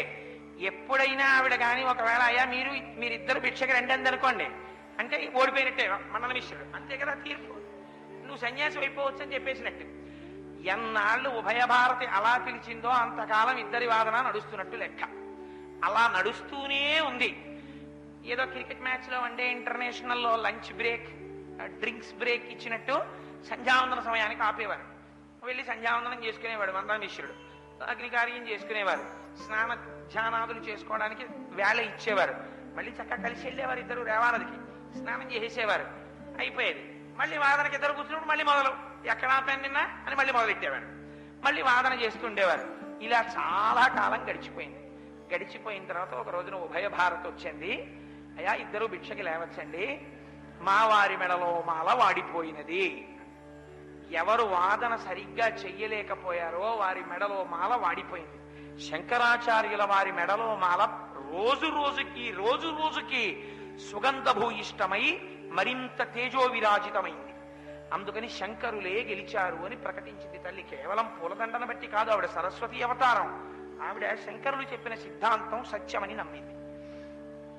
సరే, మండన మిశ్రుడు లేచిపోయాడు, అంగీకరించాడు. కానీ మనసులో చిన్న బాధ, నా గురువు జైమిని చెప్పింది అసత్యమా అని. అప్పుడు జైమినియే సాక్షాత్కరించారు. శంకరాచార్యుల వారు ఏది చెప్పారో అదే నా హృదయం మండన మిశ్రుడా, శంకరులు చెప్పినదే యథార్థము అని చెప్పారు. అప్పుడు అనుమానం కూడా తీరిపోయింది. అప్పుడు శంకరాచార్యుల వారి పాదముల మీద పడి బ్రహ్మోపదేశం ఇమ్మని అడిగాడు, సన్యాసి అయిపోవడానికి. అప్పుడు ఉభయ భారతండి, అంత తొందరగా మా ఆయన ఓడిపోయారని అనుకోకు, మా ఆయన సగమే ఓడిపోయారు. అదేమిటి అని అన్నారు శంకరాచార్యుల వారు. అంటే ఆవిడంది, భార్య భర్త యొక్క శరీరములో సగభాగం. నువ్వెవరిని గెలిచావు? నా భర్తని గెలిచావు. నేను లేను, నన్ను కూడా గెలిచిన తర్వాత అప్పుడు మండన మిశ్రుడు నీతో వస్తాడది. అంటే శంకరులు అన్నారు, అమ్మా నేను నీతో వాదించను అన్నారు. ఎందుకు వాదించరు అని అడిగింది ఆవిడ. అడిగితే, సన్యసించినటువంటి వ్యక్తి, కాషాయము కట్టుకున్నటువంటి వ్యక్తి స్త్రీల యొక్క ముఖములోకి చూస్తూ స్త్రీలతో ఎక్కువసేపు సంభాషించడం శాస్త్రము చేత దూష్యం. అలా చెయ్యకూడదు. అందుకని నేను నీతో కూర్చుని మాట్లాడడం, వాదన చెయ్యడం జరగదు. నేను యతి పురుషుడను, కాషాయం కట్టుకుని ఉన్నాను. ఉన్నవాడిని ఒక స్త్రీతో అలా వాదించడం, మాట్లాడడం అవి చెయ్యకూడదు. అందుకని నేను నీతో వాదన చెయ్యను. ఆవిడంది, ఏమయ్యా, స్త్రీ అంటే శరీరము చేత తెలుస్తుంది, పురుషుడు అంటే శరీరము చేత తెలుస్తాడు. స్త్రీయా పురుషుడా అన్నది విడిచిపెడితే గార్గితో సాక్షాత్తుగా యాజ్ఞవల్కుడు వాదించాడు జనక మహారాజు గారి యొక్క సభలో. అలాగే జనక మహారాజు గారు తాను స్వయంగా సులభయోగినితో వాదించారు. అందుచేత స్త్రీలు మహాజ్ఞానులైనప్పుడు వాదించడంలో తప్పు లేదు. అందుచేత నువ్వు నాతో వాదించు అంటే శంకరులు అన్నారు, ఇష్టపడలేదు. కానీ పక్కనున్న శిష్యులు, గురువుగారు ఏమిటంటే పెద్ద విశేషం మీకు, వాదించండి అన్నారు. సరే, సన్యాసములో ఉన్నవాడు స్త్రీలతో ఎక్కువసేపు వాదించడం చేత వచ్చే ప్రమాదము లోకమునకు తెలియబడడం కోసం నేను ఈ వాదనలోకి ప్రవేశిస్తున్నాను అని ఉభయ భారతితో వాదన ప్రారంభించాను. ఉభయ భారతి గ్రహించింది తాను ఓడిపోతున్నాను. ఇప్పుడు ఎలాగైనా శంకరుల్ని ఓడించాలి. ఎందుకు? శంకరుల్ని ఓడించలేనని ఆవిడికి తెలుసు. తన భర్తని దక్కించుకోవాలి పతివ్రతగా. అందుకని ఆవిడంది, నీకు నాకు వాదన సమయంలో ఏ విధమైనటువంటి విధి నిషేధములు లేవు, ఈ విషయం గురించి మాట్లాడకూడదు అని లేదు. నేను నిన్ను ఒక ప్రశ్న వేస్తున్నాను. శుక్లపక్షంలో కృష్ణపక్షంలో చంద్రుడి యొక్క కళలు మారుతున్నప్పుడు కామకళ విలాసము ఎలా మారుతుంది? ఏ ఏ స్థానములలో మారుతుంది? ఏ స్థానములను స్పృశించినప్పుడు ఏ రకమైనటువంటి ఫలితములు వస్తాయి? అవి ఎక్కడెక్కడ ఉంటాయి నాకు చెప్పండి. శంకరులు మహాయోగి పుంగవుడు, కాషాయ వస్త్రధారి, బాల్యమునందు బ్రహ్మచర్యమునందు సన్యసించినటువంటి వారు. వారికి అసలు సంసారము గురించి ఏమీ తెలియనటువంటి వ్యక్తి. ఆయనకి కామశాస్త్ర పరిజ్ఞానం లేదు. అయితే మీరు ఇక్కడ ఒక మాట నన్ను అడగచ్చు, ఏమండి శంకరాచార్యులు వారు ఆత్మస్వరూపి కదా, సాక్షాత్తు శివాంశ సంభూతుడు కదా, శివుడంటే మహాజ్ఞాని కదా, కామశాస్త్రము కూడా ఒక శాస్త్రమే కదా, మరి అలా అయితే వాత్సాయనుడు కామసూత్రాలని శాస్త్రం కిందే కదా రాశాడు. రాసినప్పుడు శంకరులు తన సంకల్ప బలం చేత, ధ్యాన బలం చేత తెలుసుకోలేరా? తెలుసుకోగలరు. కానీ తనకి అనుభవము లేనటువంటి విషయాన్ని కేవలము శాస్త్ర పరిజ్ఞానంతో తను తెలుసుకున్న విషయాన్ని పరిజ్ఞానము కలిగిన ఒక స్త్రీతో వాదించేటప్పుడు అది ఎటు తిరిగి ఎటు వస్తుందో. ఒక సన్యాసి దాన్ని అంత లోతుగా వాదించడం రేపొద్దున లోకమునకు ఎటువంటి స్థితిని ఏర్పాటు చేస్తుందో, ఎటువంటి కట్టుబాటు తప్పే రోజు వస్తుందోనని శంకరులు దీని మీద నేను వాదించకూడదు. ఈవిడ ఎటువంటి మార్గం తీసుకుందో నేను కూడా అలాగే ఇప్పుడు చిన్న బ్రీదింగ్ ఆపర్చునిటీ అంటారే అలాంటి అవకాశం తీసుకోవాలి అని ఆయన అన్నారు. మర్యాద తప్పకూడదు, అలా అబద్ధాలు ఆడకూడదు. ఇప్పుడు శంకరాచార్యులు వారు ఎంత ఫిక్స్ లోకి వెళ్ళారో చూడండి, ఇంకింతకన్నా నేను సభాముఖంగా చెప్పలేను. అందుకని ఇప్పుడు తాను కూడా అనుభవం సంపాదిస్తే తప్ప వాదించడం కుదరదు. సంపాదిస్తే సన్యాసం పోయింది, సంపాదించకపోతే ఉభయ భారతితో వాదన చెయ్యలేదు, తాను ఓడిపోయినట్టు. ఎందుకని సగభాగముతో వాదిస్తే తప్ప మండన విశ్వడి ఎందు నువ్వు విజయమును సాధించిన వాడవు కావాలి. ఎలా? శంకరులు అన్నారు, అమ్మా నాకు కామకళాశాస్త్రమునందు నాకు ప్రవేశము లేదు, నేను బాల్యమునందు సన్యసించాను. నువ్వు కృష్ణపక్ష శుక్లపక్ష తిథులలో వచ్చేటటువంటి కామకళా ప్రకాశం గురించి అడిగావు కనుక నాకు 30 రోజుల వ్యవధిని ఇస్తే నేను 30 రోజులలో ఈ విషయాలు తెలుసుకుని వచ్చి నీకు చెప్తానన్నారు. మనం ముక్కు మీద వేలేసుకోవాలి. ఇది ఎలా సాధ్యం? శంకరాచార్యుల వారికి 30 రోజులు టైం ఇస్తే మాత్రం అది తెలుసుకోవడం అంటే ఆవిడ ఎంత గొప్ప విషయం పెట్టిందంటే అది ధ్యానం కాదు, ఈ శరీరముతో అనుభవించినటువంటి సుఖము చేత తెలుస్తుంది. అది శంకరులకి ఈ శరీరంతో ఎలా చేస్తారు? అటువంటి దివ్య శరీరంలో ఉన్నవారు. అందుకని శంకరులు ఏం చేశారంటే వెంటనే అంతర్ధానమై యోగ విద్యలో ఆకాశంలో వెళ్ళిపోయి పద్మపాదు అంటే ఇంకక్కడి నుంచి తప్పించి వెళ్ళిపోయి ఇంకెప్పుడు మళ్ళీ కనపడకుండా వెళ్ళిపోయారండి అని కాదు దాని అర్థం. శంకరులంటే శంకరులే, వారికే చెల్లింది, ఇంకొకరికి చెల్లదు. శంకరులు ఆకాశ మార్గంతో వెళుతూ చూశారు. ఒక రాజు మరణించి ఉన్నాడు, అమరక ప్రభువు అని పేరైనకి. మిరుపు తీగల లాంటి 100 భార్యలు ఉన్నారు ఆయనకి. 100 భార్యలు ఆయన్ని చుట్టుముట్టి ఏడుస్తున్నారు, మేము అనాథలమైపోయామని. వెంటనే పద్మపాదుడి వంక చూసి శంకరాచార్యులు వారు అన్నారు, నేను ఆవిడతో ఇప్పుడు ఉభయ భారతితో వాదించడానికి కావలసినటువంటి జ్ఞాన సముపార్జన కొరకు వేరొక శరీరములో ప్రవేశిస్తాను. ప్రవేశిస్తే ఆ శరీరముతో ఆ శరీరము యొక్క భార్యలతో రమిస్తాను. కానీ ఇంద్రియములు ఇవే కదా, ప్రకాయ ప్రవేశం చేసినప్పుడు ఇంద్రియాలని కూడా తీసుకెడతారు. మరి ఇంద్రియాలు ఎలా? శంకరులు అన్నారు, నేను అప్పుడు ఆ సుఖాన్ని పొందుతున్నప్పుడు సోహం స్థితిలో అంతటా పరివ్యాప్తమైన ఆత్మగా నిలబడి దాన్ని కూడా ఒక శాస్త్రాభ్యాసముగా తెలుసుకుంటాను, అలా నిలబడతాను. కానీ శంకరులు అలా నిలబడ్డారని రేపు సాక్ష్యం చెప్పేది ఎవరు? శంకరులు శరీరం మారి వెళ్ళారు స్త్రీల దగ్గరికనే చెప్తారు కదా. ఎంత పెద్ద ఫిక్స్ వచ్చిందో చూడండి. సరే ముందు మెట్టు దాటాం, ఎందుకని తిథి మారిపోకూడదు. శుక్లపక్ష కృష్ణపక్షాల్లో ఒక రాత్రి వృధా అయినా మారిపోతుంది. అందుకని ముందు ఆ శరీరంలోకి వెళ్ళిపోయారు. వెళ్ళిపోయి పద్మపాదుడు హెచ్చరిస్తూనే ఉన్నాడు, అయ్యా లేనిపోని ఉపద్రవాలు వస్తాయేమో చూడండి అని. నువ్వు నా శరీరాన్ని కాపాడుతుండు, గుహలో పెడతానని గుహలో తాను పడుకుని పరకాయ ప్రవేశం అన్నది ఒక విద్య. అది పూర్వకాలంలో పెద్దలు అటువంటి విద్యల్ని కూడా కరతలామలకం. ఆ శరీరంలోంచి ఇంద్రియాలని వాటిని పట్టుకుని పైకి లేచిపోతారు. ఆ శరీరం పాడవదు, కానీ దాన్ని ఎవరూ కూడా ముక్కలు చేయకూడదు, కాల్చేయకూడదు. అలా కాకపోతే ఆ శరీరం అలా ఉంటుంది మళ్ళీ వచ్చే వరకు. అందుకని ఆ శరీరంలోంచి లేచి మరణించినటువంటి రాజు శరీరంలోకి వెళ్ళారు.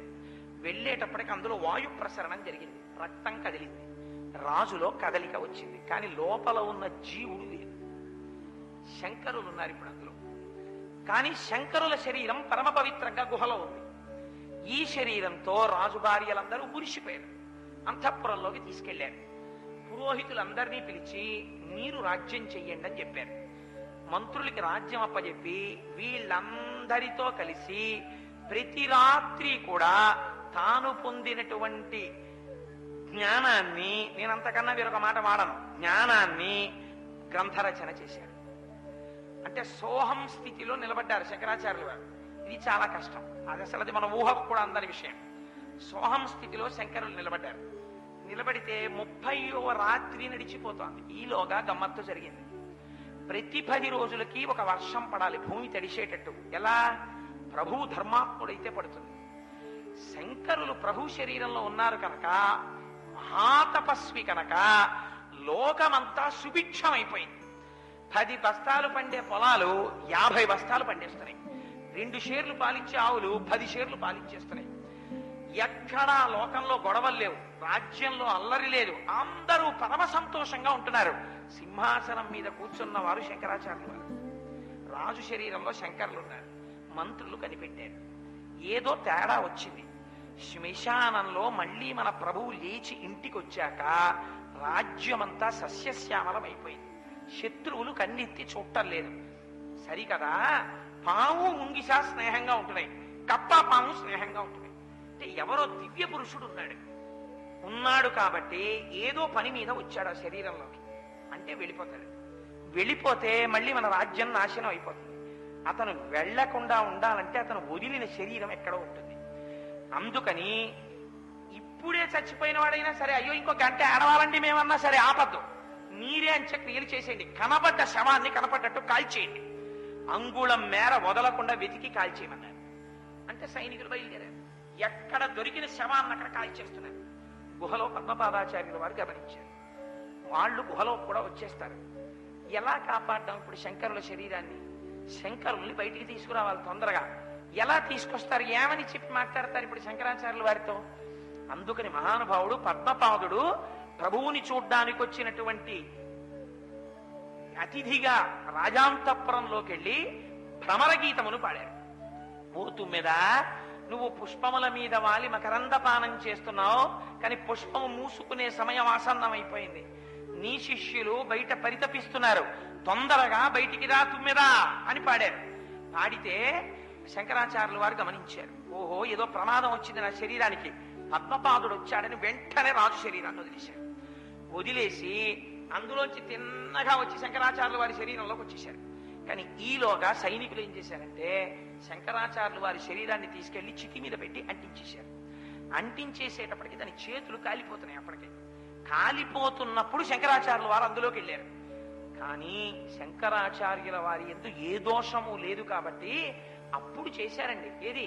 శ్రీమద్వయోనిధి నికేతన చక్రపాణే భోగీంద్ర భోగమడిరాచిత పుణ్యమూర్తే అని లక్ష్మీ నృసింహమదేహి కరావలంబం ప్రహ్లాద నారద పరాశర పుండరీక ఆ స్తోత్రం ఉందే, ఆ స్తోత్రాన్ని లక్ష్మీ నృసింహమదేహి కరావలంబం, కాలిపోతున్న చేతులిమ్మని స్తోత్రం చేశారు. చేస్తే నరసింహస్వామి వారు కటాక్షించారు. వెంటనే శంకరాచార్యుల వారి చేతులు శంకరాచార్యుల వారికి వచ్చేసాయి. శంకరుల యందు దోషం ఉంటే నరసింహస్వామి కటాక్షం ఉంటుందండి. అటువంటి స్వరూపం. వెంటనే యోగ మార్గంలో బయలుదేరి మళ్ళీ ఉభయ భారత దగ్గరికి వెళ్ళిపోయారు. వెళ్ళిపోయిన తరువాత ఉభయ భారతీదేవితో వాదనకి కూర్చున్నారు. ఆవిడ తెలిసేసుకుంది. శంకరాచార్యుల వారు పరకాయ ప్రవేశం చేసి సోహం స్థితిలో నిలబడి ఆ శాస్త్రమునందు కూడా ప్రవీణుడై వచ్చారు. ఇప్పుడు వారికి తెలిసి విషయాలు అని తన ఓటమిని అంగీకరించింది. అంగీకరించి అప్పుడు చెప్పింది, నేను మా పుట్టింట్లో ఉండగానే నాకు ఈ విషయం చెప్పారు. నేను సరస్వతీదేవిని, శంకరా నాకు అనుమతినిప్పించు, నా భార్య సన్యసిస్తాడు కాబట్టి ఇంక నేను ఇక్కడ ఉండవలసిన అవసరం లేదు, నేను వెళ్ళిపోతాను అన్నారు. అప్పుడు స్తోత్రం చేశారు సరస్వతీదేవిని. శంకర్లు వారు సాధించిన విజయాలు ఎవరు సాధించారండి ప్రపంచంలో? స్తోత్రం చేసి మన కోసం అండి మహానుభావుడు, అమ్మా నిన్ను శృంగగిరి పీఠంలో పీఠాది దేవతగా పెడతాను, శారదగా. శారద అంటే తెల్లటి కాంతి. ఎవరో తెలుసా అండి? సరస్వతీదేవి, పరమశివుని యొక్క చెల్లెలు. శంకరుని యొక్క తెల్లటి కాంతిలోంచి సరస్వతీదేవి వచ్చింది. అందుకే సర్వశుక్లా సరస్వతి. లక్ష్మీదేవి నారాయణుని యొక్క చెల్లెలు, సరస్వతీదేవి శివుని యొక్క చెల్లెలు. అందుకే ఇద్దరు జ్ఞానమూర్తులే, ఇద్దరు జ్ఞానం ఇస్తారు. అందుకని అమ్మా నిన్ను కట్టేస్తున్నాను వనదుర్గ మంత్రంతో, నిన్ను శృంగిరి పీఠంలో ప్రతిష్టాపన చేస్తారు, అంతవరకు నన్ను మన్నించి జగదంబా ఉండమ్మా అని అడిగారు. శంకరా నీ కోరిక తీరుస్తానంది. అందుకే శృంగగిరి పీఠంలో శారదా పీఠం అంత శక్తివంతం. ఆ శారద, అందుకే నవరాత్రులకి కూడా శరన్నవరాత్రులు, శారదా నవరాత్రులు అని పేరు. ముందు అమ్మవారి కాళ్ళు పట్టుకుంటే తప్ప తమోగుణం విరగదు. అందుకే మనం చైత్రమాసంలో వచ్చే వసంత నవరాత్రులు ముందు చెయ్యం. ముందు మనం అశ్విని నక్షత్రంతో వచ్చేటటువంటి ఆశ్వీజ మాసంలో శరన్నవరాత్రులు ముందు చెయ్యాలి. శారదా కటాక్షం ఉంటే తప్ప వాడు వేరొకటి చెయ్యడానికి పనికిరాడు. అందుకని ముందు శరన్నవరాత్రులే చెయ్యాలి. సరే, అందుచేత శంకర భగవత్పాదులు ఉభయ భారతీదేవి ఓటమిని అంగీకరించిన తర్వాత మండన మిశ్రుడికి బ్రహ్మోపదేశం చేసి సురేశ్వరాచార్యుల వారిని పేరు పెట్టారు. పేరు పెట్టి మరి అక్కడి నుంచి బయలుదేరి వారిని ఇక్కడే మీకు ఒక అనుమానం వస్తుంది. సరే కోటేశ్వరారు మీరు చెప్పారు, శంకరాచార్యుల వారు సోహం స్థితిలో నిలబడ్డారు, కానీ ఇది చాలా జటిలమైన విషయము, మిగిలిన విషయాల్లో కాదు. ఎందుకంటే మనందరికీ బాగా అనుభవం అందులోనే. అందుకని చెప్పి ఇందులో శంకర భగవత్పాదులంతటి వారు సోహం స్థితిలో నిలబడి ఆ విషయాలు తెలుసుకున్నారు అంటే అదంత తేలికగా అంగీకరించగలిగిన విషయమా అని. ఇదే ఎవరడిగారో తెలుసా అండి? సర్వజ్ఞపీఠము అని ఉంది కాశ్మీరంలో. దానికి 4 దిక్కుల నుంచి ద్వారాలున్నాయి. 3 ద్వారాల నుంచి 3 మహాపురుషులు వెళ్లి సింహాసనాల మీద కూర్చున్నారు. 4వ ద్వారం మూతపడిపోయి ఉండేది. దక్షిణ దేశం నుంచి సర్వజ్ఞుడు లేడు, లేక తలుపు మూసుకుని ఉండేది. శంకరాచార్యుల వారు సర్వజ్ఞపీఠ అధిరోహణం చెయ్యడానికి వెళ్ళారు. వెళ్ళడం అంటే మాటలు కాదు, అనేక సిద్ధాంతాల వాళ్ళు అడ్డొస్తారు. ఇంతమందిని శంకరాచార్యుల వారు ఓడించి పీఠం మీద ఇలా కూర్చోబోతున్నారు. సరస్వతీదేవంది ఆగు అంది. ఆగారు శంకరాచార్యుల వారు. ఇన్ని వేల మందిలో నిన్ను ప్రశ్న వేస్తున్నాను శంకరా, నువ్వు యతి పురుషుడవై కాషాయం కట్టుకుని సత్యదండం పట్టుకుని దివ్యమైన శరీరముతో ఉండవలసిన వాడివి 30 రోజులు 100 భార్యలతో రమించావా లేదా అని అడిగారు. నీకు సర్వజ్ఞ పీఠం మీద కూర్చునేటటువంటి యోగ్యత ఉన్నదా అని అడిగింది. శంకరులు అన్నారు, అమ్మా దీనికి సాక్షి నువ్వే. 30 రోజులు నేను రాజు భార్యలతో సంగమించినప్పుడు ఏ ఒక్క క్షణం కూడా బుద్ధి స్థాయిలో కాని మనోస్థాయిలో కాని లేకుండా జ్ఞాన సముపార్జన కోసమని సోహం స్థితిలో నిలబడిన వాడనైతే ఆత్మ యొక్క తత్వమునకు సరస్వతివైన నువ్వే సాక్షి. ఇప్పుడు నువ్వు చెప్పు, అలా నేను ఆనాడు శాస్త్రం నేర్చుకున్నానా? ఎప్పుడైనా ఒక్క అంగుళం కిందకి దిగి మనోస్థాయిలో స్త్రీలతో రమించానా? నువ్వు చెబితేనే కూర్చుంటానన్నారు. శంకరా, నువ్వెన్నడూ ఒక అంగుళం దిగలేదు. సోహం స్థితిలో నిలబడి శాస్త్ర ప్రవేశం చేశావు. నిన్ను అనుమతిస్తున్నానయ్యా, కూర్చోంది సర్వజ్ఞపీఠం మీద. ఇప్పుడు చెప్పండి, శంకరులు లాంటి జగద్గురువులు లోకంలో ఉంటారా? ఇది శంకరాచార్యుల వారి యొక్క వైభవం అంటే. అంతటి మహాత్ముడైన. సరే, తదనంతరం బయలుదేరి దక్షిణ భారతదేశంలోకి వచ్చారు. నాకు ఎక్కడ ఇబ్బంది వచ్చేస్తోందంటే దీని తర్వాత ఏం చెప్పను, ఏదో తెలియను, నాకు అర్థం కావట్లేదు. ఇది చెప్పు ఇది చెప్పని తోస్తోంది లోపల నుంచి. ఎన్ని చెప్తావు టైం ఏదని మనసు పీకుతోంది. ఏది చెప్పాలో ఏది వదిలేయాలో నాకు తెలియట్లేదు. ఎంత సంఘర్షణ జరుగుతోందో లోపల మీకు తెలియదు, నా చెమటకి తెలుస్తుందంతే. ఆ సంఘర్షణకి చెమట అసలు. సరే, అందుచేత శంకర భగవత్పాదులు కిందికి వచ్చేశారు. వచ్చేసిన తర్వాత కొన్ని ముఖ్య విషయాలు స్పృశిస్తాను. వారి అమ్మగారు అంత్యకాలంలోకి వెళ్ళిపోయారు. వెళ్ళిపోవడం చేత శంకరుల్ని స్మరించారు. అమ్మగారికి వరం ఇచ్చారు. అమ్మా, నీ అంత్యకాలంలో నువ్వు స్మరిస్తే నేను వస్తానమ్మా అన్నారు. అమ్మ స్మరించగానే యోగ విద్యతో కాలటీకి వెళ్ళిపోయారు. మళ్ళీ వెళ్ళిపోయి కాలటిలో దిగారు. అమ్మ మరణశయ్య మీద ఉన్నది. శంకర భగవత్పాదుల్ని చూసి పొంగిపోతే అమ్మకి బ్రహ్మ విద్యనంతటిని బోధ చేశారు. బోధ చేస్తే ఆవిడికి శంకరాచార్య స్వామి వారు గురువు గారన్న భావన లేదు, నా కొడుకన్న భావన. ఆవిడంది, నాకు ఈ నిర్గుణ పరబ్రహ్మము గురించి అర్థం కావట్లేదు. నువ్వు ఇంత చెప్తున్నావు, కానీ నాకు ఆత్మస్వరూపం ఏమిటో నాకు తెలియట్లేదు. నాకు సగుణముగా బ్రహ్మమును చూపించగలవా? సగుణా నిర్గుణ సా తద్విధా ప్రోక్తా మనీషిభిః సగుణా రాగిభిః సేవ్యా నిర్గుణా దుర్విరాగిభిః అంటాడు వ్యాసుడు. నిర్గుణంగా అంటే ఆత్మతత్వంగా అది జ్ఞానులు చెయ్యగలరు. సగుణంగా అంటే భక్తి తత్పరులు ఏదో ఒక రూపంలో చెయ్యగలరు. అందుకని నాకు ఒక రూపంలో పరమేశ్వరుణ్ణి చూపించగలవా? అది చూపిస్తే అంత్యకాలంలో ఆ పరమేశ్వరుణ్ణి చూస్తూ ప్రాణం వదిలేయచ్చని. ఇలా అడిగితే మాత్రం ఏ కొడుకైనా చూపించగలదండి ప్రపంచంలో? శంకరులు అన్నారు, అమ్మా నీకు తప్పకుండా ఈశ్వర దర్శనం చేయిస్తానని భుజంగ వృత్తంలో ఈశ్వర స్తవం చేశారు. నిజంగా మీరు ఆ స్తోత్రం ఎప్పుడైనా చదవాలి. ఎంత ఎప్పుడైనా నా చేత శంకరాచార్యుల వారు శంకర విజయాలు చెప్పిస్తే అప్పుడు ఆ స్తోత్రాలు చేసే ప్రయత్నం చేస్తారు. భుజంగ వృత్తంలో ఈశ్వరుణ్ణి స్తోత్రం చేశారు. చేస్తే పరమశివుడు ప్రసన్నుడయ్యాడు. ప్రసన్నుడై తన దగ్గరుండే కింకరుల్ని పిలిచాడు. వెళ్ళి ఆర్యాంబ యొక్క ప్రాణమును తీసుకురండి పంపించాడు. పెడితే ఆవిడ జీవుణ్ణి తీసుకురావడం కోసమని శంకరుని యొక్క పార్షదులు వచ్చారు. పార్షదులు అంటే శంకరుడు ఎలా ఉంటాడో వాళ్ళు కూడా అలాగే ఉంటారు. ఢమరుక త్రిశూలం విభూతి త్రినేత్రుడై ఎర్రటి జటలతో ఒంటి నిండా విభూతిని అలదుకుని వచ్చారు వాళ్ళు. అమ్మంది ఆర్యాంబ, నాకు వీళ్ళని ఇలా చూస్తూ ఉంటే ఆ ఒంటి నిండా విభూతి, ఆ మూడో కన్ను, ఆ త్రిశూలం, ఆ ఢమరుక, ఈ స్వరూపం నాకు కబుక్కుని మనస్సు నిలబట్టలేదు, ఏదో కొంచెం కదిలిపోతాం. ఇంతకన్నా ఇంకా చాలా మంగళప్రదమైన స్వరూపాలతో నాకు కనపడేటట్టు చూడగలవా అని. అసలు దేవుణ్ణి చూపించేవాడు లేడు. ఆవిడ ఇలా అడిగింది. అడిగితే శంకరులు అన్నారు, అమ్మ తప్పకుండా చూపిస్తాను అన్నారు. ఇప్పుడు మళ్ళీ శ్రీ మహావిష్ణు స్వరూపంగా ప్రార్థన చేశారు. సశంఖ చక్రం సకిరీట కుండలం సపీత వస్త్రం సరసీరుహేక్షణం.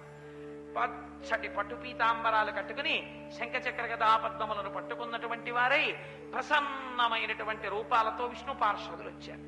అమ్మంది, ఈ స్వరూపాలు చాలా బాగున్నాయో, నేను వీటిని ధ్యానం చేస్తూ వీటిలోకి వెళ్ళిపోతాను. వారు విష్ణు ద్వేషి అయి ఉంటే శంకరాచార్యులు వారు స్తోత్రం చేస్తే శంకరాచార్యులు వారు అమ్మగారిని బట్టకెళ్ళడానికి శ్రీ మహావిష్ణువు విష్ణు పార్షదుల్ని పంపిస్తారా? శంకరులకు అటువంటి ద్వేషాలు తెలియవు. శంకరాచార్యుల వారి మీద అటువంటి ద్వేషాలు కానీ మనం చూపిస్తే పరమ పాతకులం అయిపోతాం. మహాపురుషుల విషయంలో వేలెత్తి చూపించకూడదు. మనకు ఆ శక్తి లేదు, మనకు ఆ అధికారము లేదు. కోరుండి ఈశ్వరుడిచ్చిన మనుష్య జన్మ నాశనం చేసుకుని పాపం మూట కట్టుకోవాలనుకుంటే చెయ్యాలంతే అలాంటి ప్రయత్నాలు. లేకపోతే శంకరాచార్యులు వారి మీద వేలెత్తి చూపించడానికి నీకున్న అధికారం ఏమిటి? శంకరాచార్యులు వారు చేసింది ఒకటి నువ్వు చెయ్యి. ఏది చెయ్యగలవని నువ్వు శంకరుల్ని విమర్శించగలవు? వారు ఆకాశము హద్దు, పాతాళము హద్దు. అహం బ్రహ్మాస్మి స్థితికి ఎదిగారు. పశుమాం సర్వజ్ఞ ప్రజిత కృపయా పలయ విభో అన్నారు. ఈ రెంటి మధ్యలోనే మిగిలిన వాంగ్మయం అంతా వచ్చింది. నువ్వు ఏమిటి శంకరుల్ని విమర్శిస్తావు? మరి ఏం చేశారని విమర్శిస్తావు? ఎందుకు జగద్గురువుల జోలికి వెళ్ళడం? వారు మహాపురుషుడు శంకర భగవత్పాదులు. అందుచేత వారు స్తోత్రం చేస్తే విష్ణు పార్షదులు వచ్చారు. వస్తే ఆర్యాంబ విష్ణు పార్షదులతో కలిసి వెళ్ళిపోయింది. వెళ్ళిపోతే శంకరాచార్యులు వారిని అమ్మ ఒక వరం అడిగింది. నాయన, నువ్వు సన్యాసివి, నేను శరీరం విడిచిపెట్టిన తరువాత నేను అమ్మకి అంత్యేష్టి చేయడం ఏమిటి? నేను చెయ్యకూడదు సన్యాసిని కనుక అని నన్ను విడిచిపెట్టకు. నాకు అంత్యేష్టి సంస్కారం నీ చేతుల మీద జరగాలని కోరుకుంది ఆవిడ. వరం ఇచ్చారు శంకరాచార్యులు వారు. అందుకని అమ్మకి అంత్యేష్టి సంస్కారం చేస్తాను, అగ్నిహోత్రం ఇమ్మని అడిగారు జ్ఞాతుల్ని. అడిగితే వాళ్ళు అన్నారు, నువ్వు నీచుడవు, నువ్వు సన్యసించవు. సన్యసించిన వాడివి తల్లికి అంత్యేష్టి సంస్కారం చేస్తానంటున్నావు. అందుకని నీకు అగ్నిహోత్రం ఇస్తే మేము పాపాత్మలం అవుతాం, నేను ఇవ్వమన్నారు. శంకరులు అన్నారు, తల్లి కన్నా గొప్పది ఈ ప్రపంచంలో ఇంకొకది లేదు. అటువంటి తల్లికి నేను వరం ఇచ్చాను, అమ్మా నీకు నేను అంత్యేష్టి చేస్తాను అని చెప్పాను, మాట తప్పకూడదు. అందుకని నాకు అగ్నిహోత్రాన్ని ఇవ్వండి, అమ్మకి చర్మ సంస్కారం చేస్తా అన్నారు. తలుపులు వేసుకున్నారు, మేము ఇవ్వమన్నారు. శంకరులు అజ్ఞానులు వీళ్ళని ఆ ఆర్యాంబ యొక్క శరీరాన్ని పచ్చి ఎండు పుల్లలు అక్కడ కనపడినవన్నీ తెచ్చారు. తెచ్చి అమ్మ శరీరాన్ని దాని మీద పడుకోబెట్టి యాగం చేసేటప్పుడు ఆరణి మంధనం అని చేస్తారు, లౌకికాగ్నితో వెలిగించకుండా. అమ్మగారి యొక్క కుడి భుజాన్ని మదనం చేశారు. చేస్తే అందులోంచి అగ్ని పుట్టింది. పుట్టి శంకర భగవత్పాదుల్ని కన్న తల్లి. మీరు ఇక్కడే ఒక విషయం గమనించాలి. చచ్చిపోయాడనడానికి ఫస్ట్ గుర్తు ఏమిటి? ఒళ్ళు చల్లబడిపోయింది. ఒళ్ళు చల్లబడిపోయింది అనుకోండి, లోపల అగ్ని ఉండదు, ఇంకా పంచభూతాల్లో అగ్ని వెళ్ళిపోగానే. అందుకే ఎవరైనా పోతున్నాడని గుర్తు ఏంటంటే అరికాళ్ళు రాస్తుంటారు, పాపం వేడెక్కుతాయి, చల్లబడిపోతారు. చల్లబడిపోయి ఇంకా విచిత్రం ఏంటంటే, మీరు గాజు గడ్డిని తీసుకెళ్లి ఫ్రిడ్జ్ లో పెడితే జిగురుగా అయిపోయినట్టు ఆశ్చర్యం ఏంటంటే శరీరం అంతా జిగురుగా అయిపోతుంది. ఆ తర్వాత బీసిపోతుంది. కాళ్ళు పెట్టుకుని పైకెత్తితే కర్ర లేచినట్టు లేస్తుంది. ఈ పాటి దానికి ఇంతంత అల్లర్లో. ఓయ్ బాబో, దీనికి పేరు ప్రఖ్యాతుల కోసం ఎంతంత అల్లర్లో ఏమిటి, అంత తుచ్చంగా వెళ్ళిపోయేదాని కోసం ఎంతంత గొడవలో, ఎంతంత పేరు కోసం తాపత్రయాలో. దేనికి? దీనికోసం ఏమిటో మరంతంత వెర్రులు నాకు అర్థం కాదు.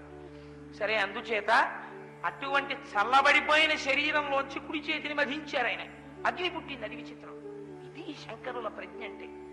అలా పుట్టినటువంటి అగ్నిహోత్రంతో అమ్మగారి శరీరానికి అంత్యేష్టి సంస్కారం చేశారు. చేస్తే అగ్నిహోత్రుడు పొంగిపోయాడు. సాక్షాత్ శంకరుడికి జన్మనిచ్చినటువంటి తల్లి ఆ తల్లి. ఆ తల్లిని నాలో అగ్నిహోత్రం కలుపుకుంది. అప్పుడు శపించారు. ఈ కేరళ రాష్ట్రంలో ఉన్నటువంటి బ్రాహ్మణులకు వేదమే ఆధారము. ఇక నుంచి వీరికి వేదము నిరాదరణం అయిపోతుంది. వీళ్ళు వేదము యొక్క ప్రమాణమును తెలుసుకోకుండా బ్రతుకుతారు. 2, ఇక నుంచి ఇక్కడ ఉన్నటువంటి వాళ్ళు తమ ఇళ్ల వెనకాతలే సమాధులు కట్టుకుంటారు. అందుకే ఇప్పటికే అక్కడ ఇంట్ల వెనకాతలే సమాధులు, ఇళ్ల వెనకాతల సమాధులు కట్టుకుంటారు. 3, గృహస్థాశ్రమంలో ఉన్నవాడికి గొప్పతనం ఏది? ఇంటికి అతిథి వచ్చినప్పుడు అతిథి సత్కారం చెయ్యడం, సన్యాసి వస్తే సన్యాసిని లోపలికి ఆహ్వానించి భిక్ష ఇవ్వడం. ఈ దేశంలో పీఠం ఉండదు, సన్యాసులకు భిక్ష ఉండదు. అందుకే అంత శంకరులు పుట్టిన రాష్ట్రంలో పీఠం లేదు. శృంగగిరి పీఠం కర్ణాటకలో. శంకర భగవత్పాదులు తన జీవితంలో ఇచ్చిన శాపం అదొకటి, అంత ప్రసన్నమూర్తులైన అటువంటి శంకర భగవత్పాదులు ఆ రాష్ట్రాన్ని, అక్కడ ఉన్నటువంటి బ్రాహ్మణుల్ని శపించారు. శపించి తదనంతరం బయలుదేరిపోయారు అక్కడి నుంచి. అక్కడే ఒక గమ్మత్తు జరిగింది. అక్కడి నుంచి వస్తున్నప్పుడే, సరే మన గుడి మీద ఉన్న మూర్తుల్ని పూర్తి చేసే ప్రయత్నం చేస్తాను ఒక్కసారి సూక్ష్మంగా. అక్కడ నుంచి వస్తున్నప్పుడు శంకరులు మూకాంబికా క్షేత్రానికి వెళ్ళారు. అక్కడ ప్రభాకరుడు అనబడేటటువంటి ఒక బ్రాహ్మణుడు ఉండేవాడు. ఆయన కూడా కర్మిష్టి. ఆయనకు ఒక కుమారుడు జన్మించాడు. సూర్యుడి పగిది వెలిగిపోతుండేవాడు ఆ పిల్లవాడు. కానీ వాడు పుట్టినప్పటి నుంచి మాట్లాడలేదు, ఏడవలేదు. వాడు అలా కూర్చుని ఉండేవాడు. పెరిగాడు, పెద్దవాడు అయ్యాడు. పురే అంటే ఓ అనేవాడు కాదు, కళ్ళు 2 ఇలా తెరిచే ఉండేవి. ఎప్పుడు అలా చూస్తూ ఉండేవాడు సూర్యంలోకి, అంతే. పురే అంటే ఓయ్ అనేవాడు కాదు, అసలు ఎప్పుడూ మాట్లాడలేదు. మాట్లాడకపోతే తల్లి వీడికి ఆకలేస్తోందేమో, నోట్లో ఏదైనా పెడితే ఇది ఏమిటని అడిగేవాడు కాదు. కుంకుడుకాయ పులుసో అన్నం పెడితే మింగేసేవాడు, కంది పప్పేసి అన్నం పెడితే మింగేసేవాడు, ఆవకాయ వేసి పెడితే తినేసేవాడు, పాలు పోసి పెడితే తాగేసేవాడు.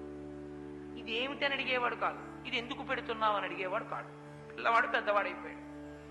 ఏమిట్రా వీడు మాట్లాడు.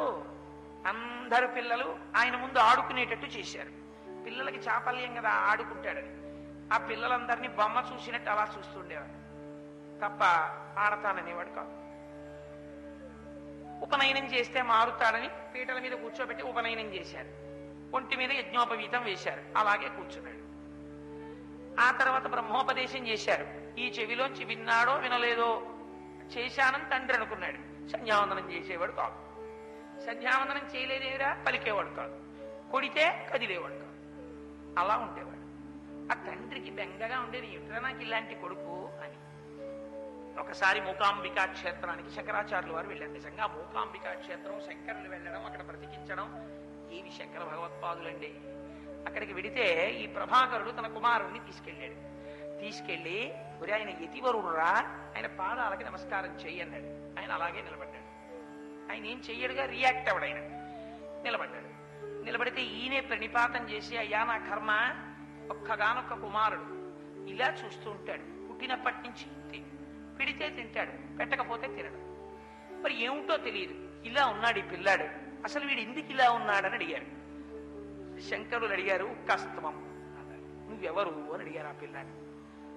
అప్పటి వరకు మాట్లాడని వాడు అన్నాడు, నేను సూర్యుడును కాను, నేను చంద్రుడను కాను, నేను బ్రహ్మచారిని కాను, నేను గృహస్థు కాను, నే సన్యాసిని కాను, నే సప్తధాతువులు కాను, నేను అన్నమయ కోశం కాను, నేను ప్రాణమయ కోశం కాను, నేను మనోమయ కోశం కాను, నేను ఏ అవస్థకి చెందినవాడను కాను, నేను ఒకనాడు ఉన్నవాడను కాను, ఒకనాడు పోయేవాడిని కాను, నేను వృద్ధి చెందుతున్నవాడను కాను, నేను క్షీణిస్తున్నవాడను కాను, నేను సర్వకాలమునందు సాక్షిగా ఉండి జగత్తునంతటినీ చూసేటటువంటి ఆత్మస్వరూపమేదో అటువంటి ఆత్మస్వరూపుడను నేను. నాకు ఈ రూపము లేదు, నాకు నామము లేదు, నాకు పేరు లేదు, నాకు దేహము లేదు, నేను కేవలం సాక్షి ఓహం. శంకరులు తెలవాలి. అతను అలా మాట్లాడేస్తుంటే శంకరాచార్యులు వారు వాడి చెయ్యి తల మీద చెయ్యి పెట్టారు, హస్తమస్తక సంయోగం చేశారు. చేస్తే గురువు తనంత తాను సంకల్పం చేసి పెడితే శిష్యరికం ఇచ్చినట్టు ఆయన యొక్క అనుగ్రహం ప్రసరిస్తుంది. హస్తమస్తక సంయోగం చేశాడు. చేసేటప్పటికి ఠక్కునాయి ఆగిపోతే అప్పుడు శంకరాచార్యులు వారు చెప్పాడు, వీడు మహాజ్ఞాని, వీడికి ఇంకా లోకంతో సంబంధం లేదు, వీడు తనలో తానే ఆత్మలో రమిస్తున్నాడు. ఇంకా ఇటువంటి వాడు లోకంతో మాట్లాడు, లోకానికి సంబంధించిన విషయాలు అక్కర్లేదు. జీవన్ముక్తుడు అంటామే, కేవలం ఇంకా ఆఖరి జన్మగా ఈ శరీరంలోకి వచ్చాడు. అందుకని ఇతనికి లోకంతో సంబంధం ఉండదు. మీ దగ్గర ఉంటే పిచ్చివాళ్ళ కనపడతాడు. మీకేం పని, ఆ పిల్లవాడిని నాకు ఇచ్చేయండి, నా శిష్యుడిగా తీసుకెళ్ళిపోతానన్నాడు. ఈ పిల్లవాడికి ఏ ఉపదేశం లేకుండా ఇంత జ్ఞానం అరిచేతిలో ఉసిరికాయలా వచ్చింది కాబట్టి ఈ పిల్లవాడికి హస్తామలకాచార్యుల వారిని పేరు పెడుతున్నానన్నారు. ఆయనే శంకరాచార్యుల వారి పక్కన కూర్చున్న నలుగురు శిష్యులలో ఇలా తలకి రుద్రాక్షలు కట్టుకున్నవారు తోటకాచార్యుల వారు. ఆయన పక్కన కూర్చున్నటువంటి వారు హస్తామలకాచార్యుల వారు.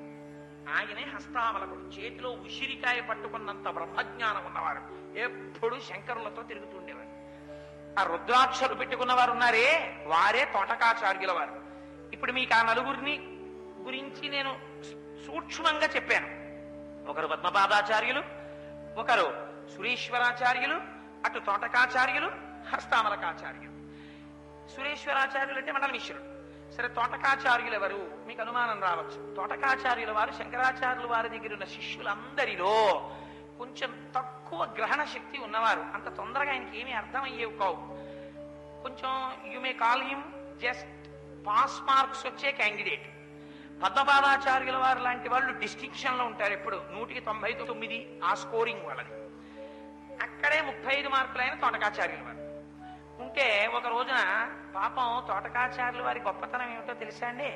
శంకరాచార్యుల వారు ఇలా లేచారనుకోండి, లేవగానే శంకరాచార్యుల వారి పుస్తకం తీసేసి చంకలో పెట్టేసుకుని, ఆయనకి వేసిన పూలదండ తీసి చేతిలో పట్టేసుకుని, ఆయనకి ఏమన్నా మామిడి పళ్ళు ఇస్తే గబగబా కవర్లో వేసేసుకుని వెళ్ళిపోతారు. అంటే నేను ఇక్కడ ఉన్న ఉదాహరణ చెప్పాను సుమానండి. నువ్వు శంకరాచార్యుల వారితో పోల్చుకుంటున్నావా అనుకోండి, నేను అటువంటి సాహసాలు ఎప్పుడూ చేయను. నేను ఆయన ఇక్కడ సూర్యుడు, మహానుభావుడు, నేను ధూళికణాన్ని. అందుకని అలా పెడుతుండేవారు. శంకరాచార్యుల వారు స్నానం చేస్తే గబగబా ఆయన ఒళ్ళు తుడిచేసేవారు. శంకరాచార్యుల వారు ఇలా అనేటప్పటికీ పొడి పట్టించేసేవారు. శంకరాచార్యుల వారు ఇలా చూసేటప్పటికీ తడిబట్ట పిండిచేవారు. ఇన్ని చేసేస్తూ ఉండేవారు. ఎప్పుడు సేవ. శంకరాచార్య ఏ క్షణంలో శంకరులు ఏం చేస్తారో ఆయనకి తెలుసు. సేవ చేస్తుండేవారు.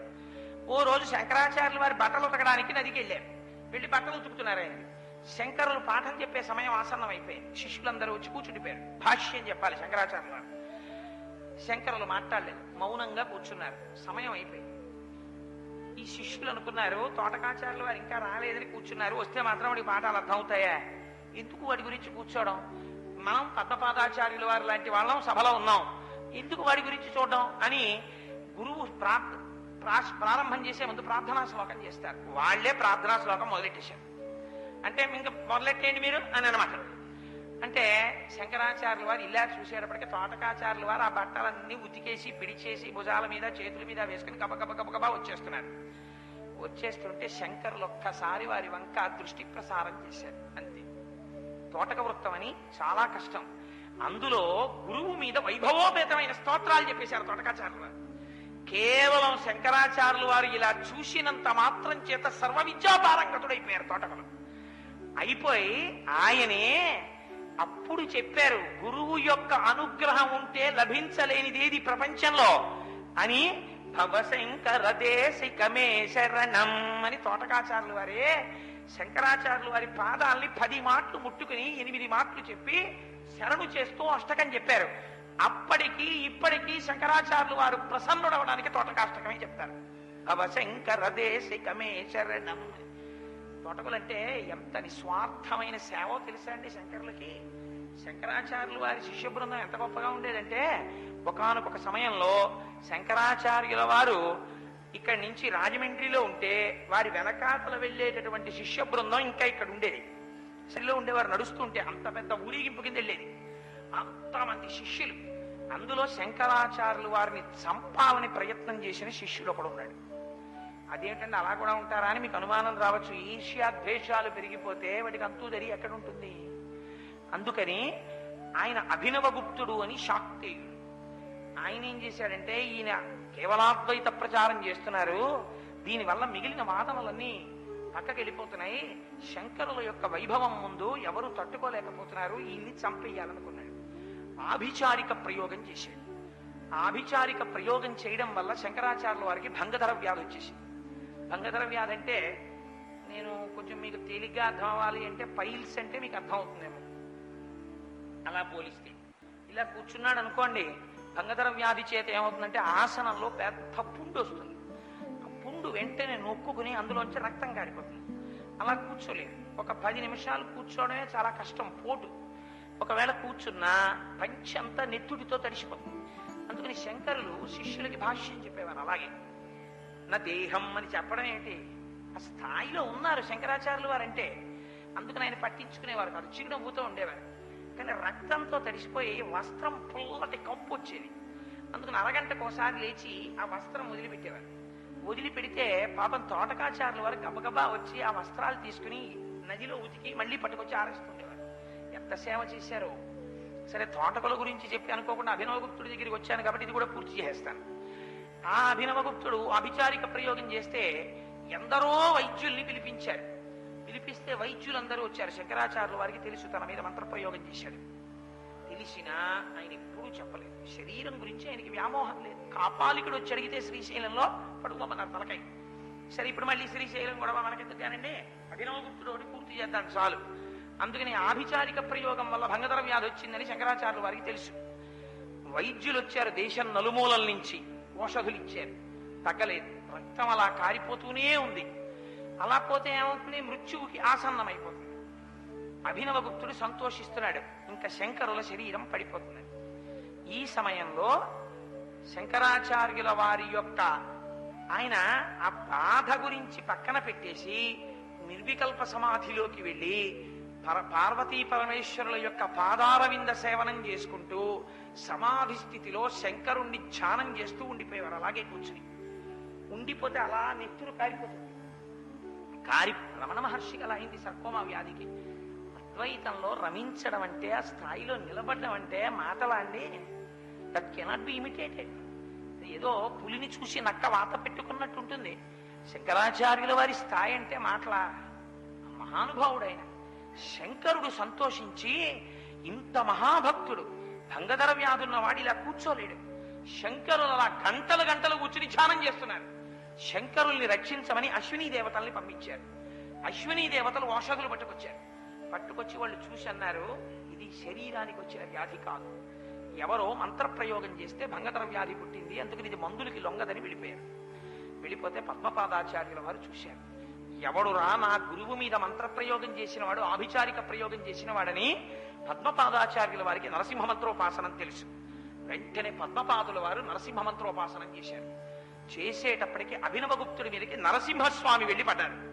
పడేటప్పటికి వాడు తట్టుకోలేక భంగధర వ్యాధి శంకరాచార్యుల వారికి తగ్గిపోవడం మొదలెట్టింది, అభినవగుప్తుడికి వెళ్ళిపోవడం మొదలెట్టింది. వ్యతిరిక్తమైపోయింది. కొన్నాళ్ళకి అభినవగుప్తుడు మరణించాడు, శంకరాచార్యుల వారు స్వస్థులయ్యారు. అలా శంకరుల్ని పద్మపాదులు దక్కించుకున్నారు. మా గురువు గారు వెళ్ళిపోతే మాకు మళ్ళీ ఎవరు ఇలా చెప్పేవాళ్ళు, మాకెవరు చెప్తారు పాఠాలు అని. అందుకే గురువు తన శరీరంలో ఉండాలని కోరుకోడు, నిరపేక్షగా ఉంటాడు, నిస్వార్థంగా ఉంటాడు. గురువుకి స్వార్థం ఉండకూడదు. గురువుకి స్వార్థం ఉంటే అగ్నిహోత్రానికి చెదలు పుట్టడం లాంటిది అది. గురువు అలాంటివి ఎందుకు కోరుకుంటాడు? ఆయన త్యాగేనైకే అమృతత్వ మానసు, సమస్త కాలముల యందు త్యాగమూర్తి అయి నిలబడాలి గురువు, అమృతప్రాయుడై ఉండాలి. అటువంటి వాడు వెళ్ళిపోతే మళ్ళీ మాకు అలా చెప్పేవాళ్ళు ఎక్కడ దొరుకుతారు? అందుకని ఆ గురువు శరీరంలో ఉండాలని శిష్యుడు కోరుకుంటాడు. ఆ శరీరానికి ఏదైనా ప్రమాదం వస్తే అందులోంచి వెళ్ళిపోతాడేమో గురువని, అందులో నిలబెట్టుకోవడానికి శిష్యులు చూసుకుంటారు. అందుకని పద్మపాదాచార్యుల వారు శంకరాచార్యుల వారిని నిలబెట్టుకున్నారు. నిలబెట్టుకుంటే శంకరాచార్యుల వారికి స్వస్థత కలిగింది. అంతేకాని ఆ రోగం తగ్గించుకుందాం, నేను బాగా ఉండిపోదామని శంకరాచార్యుల వారు ఎప్పుడూ ప్రయత్నం చేయలేరు. అసలు తాను ఆత్మస్థితిగతుడై ఉండిపోయారు. అటువంటి మహానుభావుడు శంకరుడంటే. అటువంటి శంకరులకి, అటువంటి జగద్గురువులకి ప్రస్థానత్రయానికి భాష్యాలు ఇచ్చారు. భగవద్గీత, బ్రహ్మసూత్రములు, ఉపనిషత్తులు ఇవి ప్రస్థానత్రయం అంటారు. ఆ మూడింటికి భాష్యములు ఇచ్చారు. శివానంద లహరి, సౌందర్య లహరి వంటి స్తోత్రములు ఇచ్చారు. ఎందరో దేవతల మీద స్తోత్రాలు రాశారు. అన్ని స్థాయిలలో ఉన్న వారికి కావలసిన సమస్త వాంగ్మయాన్ని శంకరులు 32 సంవత్సరములలో అందించేశారు. దేశము 4 చెరగుల పాదచారి అయి పర్యటించారు. 4 పీఠములు పెట్టారు. అందరో శిష్యుల్ని పైకి తీసుకొచ్చారు. అటువంటి జగద్గురువులకి వైశాఖ శుక్ల పంచమి నాడు ప్రతిష్ఠ జరుగుతుంటే నేను వచ్చి నిలబడను అని మనసున్న మనిషి ఎవడైనా అనగలడా? నేను శంకరుల పల్లకి ఒక్కసారి మొయ్యనండి అని ఎవడైనా అనగలడా? ఇన్నాళ్లకి కాకినాడ పట్టణానికి అదృష్టం వచ్చింది. వైశాఖ శుక్ల పంచమి నాడు శంకరాచార్యుల వారి పల్లకి ప్రతి వాడు పట్టుకోవచ్చు, ఏమి అభ్యంతరాలు లేవు. తెల్లటి పంచ కట్టుకుంటే చాలు. చొక్కా వేసుకున్నా అభ్యంతరం పెట్టదలుచుకోలేదు. ఉత్తరీయం మాత్రం వేసుకోవాలి, గృహస్థు కాబట్టి. తెల్లటి పంచ కట్టుకుని చొక్కా వేసుకుని ఉత్తరీయం వేసుకుంటే ఏ మగవాడైనా సరే బొట్టు పెట్టుకుని వస్తే శంకరుల యొక్క పల్లకీని పట్టుకుని తన భుజం మీద పెట్టుకుని నడవచ్చు. అందరూ 4 అడుగులైనా సరే శంకరాచార్యులు వారిని మనం వహిద్దాం. మన పాపములు పరిహరింపబడిపోతాయి. శంకరుల యొక్క కృప మనకి కలుగుతుంది. అమ్మ పొంగిపోతుంది శంకరులకి చేసిన సేవకి. అందుచేత 13వ తారీఖున అంత గొప్ప ఉత్సవం. 12వ తారీఖు సాయంకాలం నుంచి అధివాసాలు ప్రారంభమవుతాయి. అందుకని 12వ తారీఖు సాయంకాలం అధివాసాల దగ్గర నుంచి అందరూ రావచ్చు. శంకరాచార్యుల వారి యొక్క అధివాసములు జరుగుతుండగా, అయ్యా మేము కొన్ని పుష్పాలు తీసుకొచ్చి ఇస్తామండి, అధివాసంలో వాడండి అంటే, ఏంటి పాపం ఎవరిని మనం అభ్యంతర పెట్టకూడదని వాళ్ళు ఒక నిర్ణయం తీసుకున్నారు. మీరు పాలు కాని, ధాన్యము కాని, పువ్వులు కాని, అధివాసములలో పనికొచ్చే ఏ పదార్థములనైనా సరే మీరు తీసుకొచ్చి ఇస్తే అంగీకరిస్తారు. గమ్మత్ ఏమిటో తెలుసా అండి, అన్నీ నేనే చేస్తానన్నారు రెడ్డి గారి ముందు. అంటే నా దగ్గరికి చాలా మంది వచ్చారు, ఏమండి మేము కూడా ఏదో చేద్దాం అనుకుంటున్నాం. ఏమండి ఆయన ఒక్కరే చేస్తానన్నారు, మళ్ళీ అన్ని విషయాల్లోనూ వేలు పెట్టడం అన్నది నాకు అంత ఇష్టం లేని వ్యవహారం. నేను అలా అక్కర్లేని ప్రతి విషయాల్లో వేళ్లు పెట్టడం అన్నది నేను ఎప్పుడూ చెయ్యలేదు, అందుకని నేను ఇంకా జోక్యం చేసుకోనన్నాను. కానీ ఇద్దరు పేరు నాకు బాగా తెలుసు. ఆ పాపగారని ఆవిడ, వేరొకరు మా ఇళ్ల దగ్గరే ఉంటారు, జన్మభూమి పార్క్ సందులో. ఆ తల్లి పేరు నాకు జ్ఞాపకం లేదు. వాళ్ళిద్దరూ మాత్రం పెద్దవారు, నాకు మాతృస్వరూపం లాంటి వాళ్ళు, అమ్మ లాంటి వాళ్ళిద్దరూ వచ్చి చాలా విశేషమైన ప్రార్థన చేశారు. అలా కాదండి, శంకరులకి కనీసం మాద్రవ్యంతో ఏదో ఒక్క వస్తువు కొనాలని కోరికగా ఉంది, అందుకని కోటేశ్వరారు మీరు ఏదైనా కొనండి అని చెప్పి పాపం వాళ్ళు కొంత ద్రవ్యం ఇచ్చారు. ఇస్తే వాళ్ళిద్దరి దగ్గర మాత్రం రెడ్డి గారికి ఫోన్ చేశాను. రెడ్డి గారు మరి అంతలా పాపం అడుగుతున్నారండి, ఏం చేయనని. అంటే మంచి హృదయం అంటే చెప్తున్నాను. ఆయన అన్నారు, అంతలా వాళ్ళు ప్రార్థన చేస్తే కోటేశ్వరారు వద్దనకండి, వాళ్ళు ఎంత ఆర్తిగా అడిగారో, మీకు ఏవి సమంజసం అనిపిస్తే అవి మీరు కొనియండి, ఆ డబ్బు నాకు వద్దు కోటేశ్వరారు, నాకు మాత్రం ఇవ్వకండి అన్నాడు. నేను వెంటనే మా ముత్యాల సత్యనారాయణని, మా అచ్చయ్య శాస్త్రి గారిని వీళ్ళని తీసుకుని స్వామివారి యొక్క అర్చన సంపుటం పనికొస్తుందని చెప్పి స్వామికి నైవేద్యం పెట్టడానికి ఓ వెండి పళ్ళెం, స్వామికి పాలు పోయడానికి ఓ వెండి పాత్ర, స్వామికి పాదుకలు ఇవ్వడానికి వెండి పాదుకలు, స్వామికి ఉద్ధరిని వెండిది, అన్ని వెండి అర్చన సంపుటం అంతా కొన్నాం. కొన్న తర్వాత మళ్ళీ జయగంట అవి నేనే తెప్పిస్తానని రాజమండ్రి నుంచి రెడ్డి గారు తెప్పించారు. నుంచి అన్ని నేను చేస్తాను అనడం స్వార్థం, అందరినీ పాలు పంచుకోమండం త్యాగం. అందుకని అధివాసములకు ఎవరైనా పువ్వులు కాని పాలు కాని ఏమైనా తెస్తే మనం అడ్డు చెప్పద్దు, తెచ్చుకోమనండి భక్తుల్ని, హాయిగా అధివాసాల్లో వాడదాం అన్నారు. అందుకని అందులో మీరు ఎవరైనా పాల్గొనాలి అనుకుంటే నిర్బంధం ఏం లేదు, మీరు హాయిగా వచ్చి చూడొచ్చు చాలు. లేదండి ఏదో 2 పువ్వులు తెస్తాం, ఓకే తీసుకురండి, కొద్దిగా పాలు తెస్తాం, ఓకే తీసుకురండి, గుప్పెడు ధాన్యం తీసుకురండి, సమస్య లేదు. మేమేమీ తేవండి, వచ్చి చూస్తాం, మీకు మా నమస్కారం, సంతోషంగా వచ్చి చూడండి చాలు. శంకరుల పట్ల మన యొక్క భక్తి భావాన్ని ప్రకటిస్తే చాలు, ఇంకేమీ అక్కర్లేదు. అందుచేత 12వ తారీఖు సాయంకాలం నుంచి అధివాసములు ప్రారంభమవుతాయి. నేను కొంచెం తప్పనిసరి పరిస్థితులలో వరంగల్ వెళ్ళవలసినటువంటి కారణముల చేత రేపు ఎల్లుండి నేను ప్రవచనము చెప్పలేకపోతున్నందుకు క్షంతవ్యుడను. అది చాలా తప్పనిసరి పరిస్థితి కాకపోతే ఎంత కాకపోతే, పైగా దీనికన్నా చాలా ముందర దీని ముహూర్తం తెలియనప్పుడు నేను ఇచ్చిన మాట అది. నేను వస్తాను అని చెప్తేనే వాళ్ళు ముహూర్తాలు పెట్టుకున్నారు, అందుచేత మాట తప్పకూడదు. అందుకని అక్కడికి నేను వెళ్ళవలసిన అవసరం ఉంది కాబట్టి మళ్ళీ నేను కూడా 12వ తారీఖు ఉదయమే ఈ ఊళ్ళోకి వస్తాను. చేత మనం బహుశా అంటే మీరు దేవాలయానికి వచ్చి కనకధారా స్తోత్రం ఇక్కడ కూర్చుని చదువుకోవడానికి కోటేశ్వరరావు ఉండాలన్న నియమం ఎక్కడుంది? మీరు చదువుకోవచ్చు, మీరు దర్శనం చేసుకోవచ్చు, దానికి అభ్యంతరం నేనుంటేనే చెయ్యాలా? అక్కర్లేదు. చేత వేదిక మీద కార్యక్రమం బహుశా 12 సాయంకాలమే నేను అనుకుంటున్నాను. ఏమండి గోపాలకృష్ణ గారే? అందుచేత మనం ఇవాళ చక్కగా ఒక్కసారి మంగళం చెప్పేసిన తర్వాత తోటకాష్టకాన్ని అనుసంధానం చేద్దాం. ఇవాళ అనుకోకుండా తోటకుల గురించి కూడా వచ్చింది కాబట్టి, నలుగురు శిష్యుల గురించి వచ్చింది కాబట్టి, శంకరుల వైభవం విన్నారు కాబట్టి, మంగళం అయిపోయిన తర్వాత ఒక్కసారి తోటకాష్టకం చెప్పి వెళ్ళిపోదాం. మంగళాశాసన పరైర్మదాచార్య పురోగమైః సర్వైశ్చ పూర్వైరాచార్యైః సత్కృతాయాస్తు మంగళం. మంగళం కోసలేంద్రాయ మహనీయ గుణాత్మనే చక్రవర్తి తనూజాయ సర్వభౌమాయ మంగళం. ఉమాకాంతాయ కాంతాయ కామితార్థప్రదాయినే శ్రీగిరీశాయ దేవాయ మలినాథాయ మంగళం. కరచరణ కృతం వా కర్మ వాక్కాయజం వా శ్రవణనైనజం వా మానసం వాపరాధం విహితమ విహితం వా సర్వమేత్తక్షమస్వ శివ శివ కరుణాబ్ధే శ్రీ మహాదేవ శంభో సర్వం శ్రీ ఉమామహేశ్వర పరబ్రహ్మార్పణమస్తు. స్వస్తి.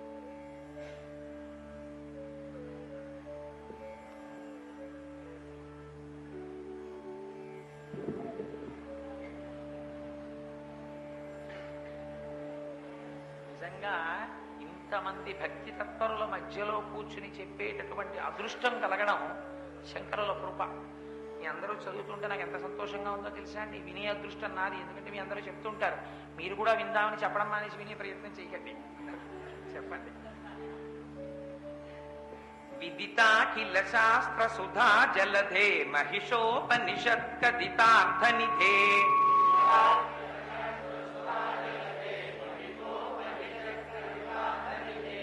హృదయే కలయే విమలం చరణం భవశంకర దేశికమే శరణం.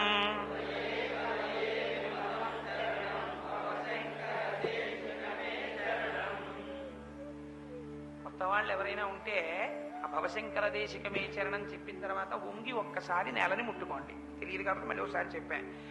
కరుణా వరుణాలయ పాలయ మాం భవసాగర దుఃఖ విదూన హృదం.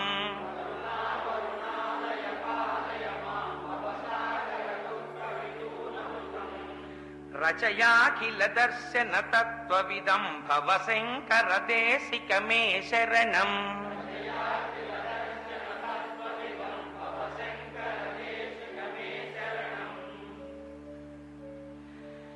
భవతా జనతా సుహితా భవితా నిజబోధ విచారణ చారుమతే.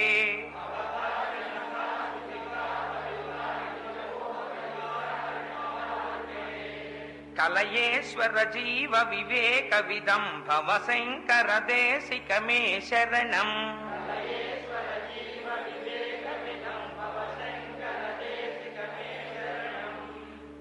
భవేవ భవాని తమే నితరాం సమజాతసి కౌతుకితా.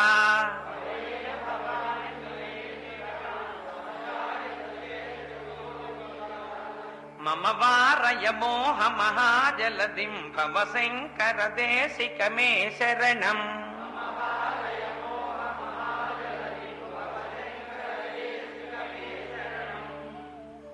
సుకృతేధికృతే బహుధా భవతో భవితా సమదర్శన లాలసతా.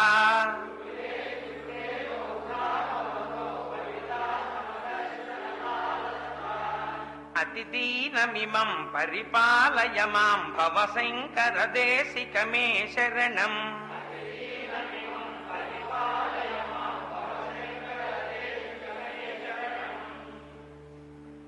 జగతీమవతుం కలితాకృతయో విచరంతి మహామహసశ్చలతా.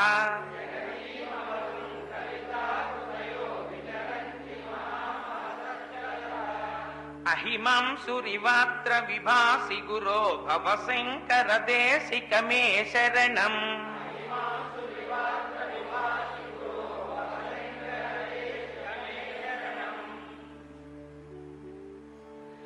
కురు పుంగవ పుంగవకేతనతే సమతామయుతాం నహి కోపి సుధీః.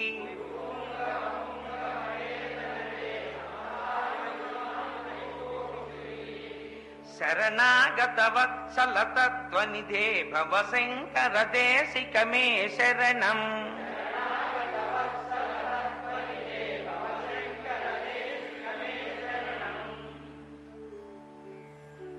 విదితానమయా విశదైక కళా నచ కించన కాంచనమస్తి గురో.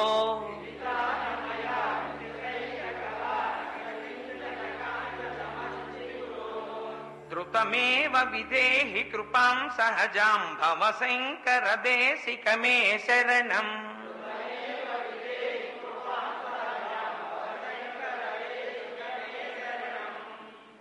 శుభం భూయాత్. స్వస్తి.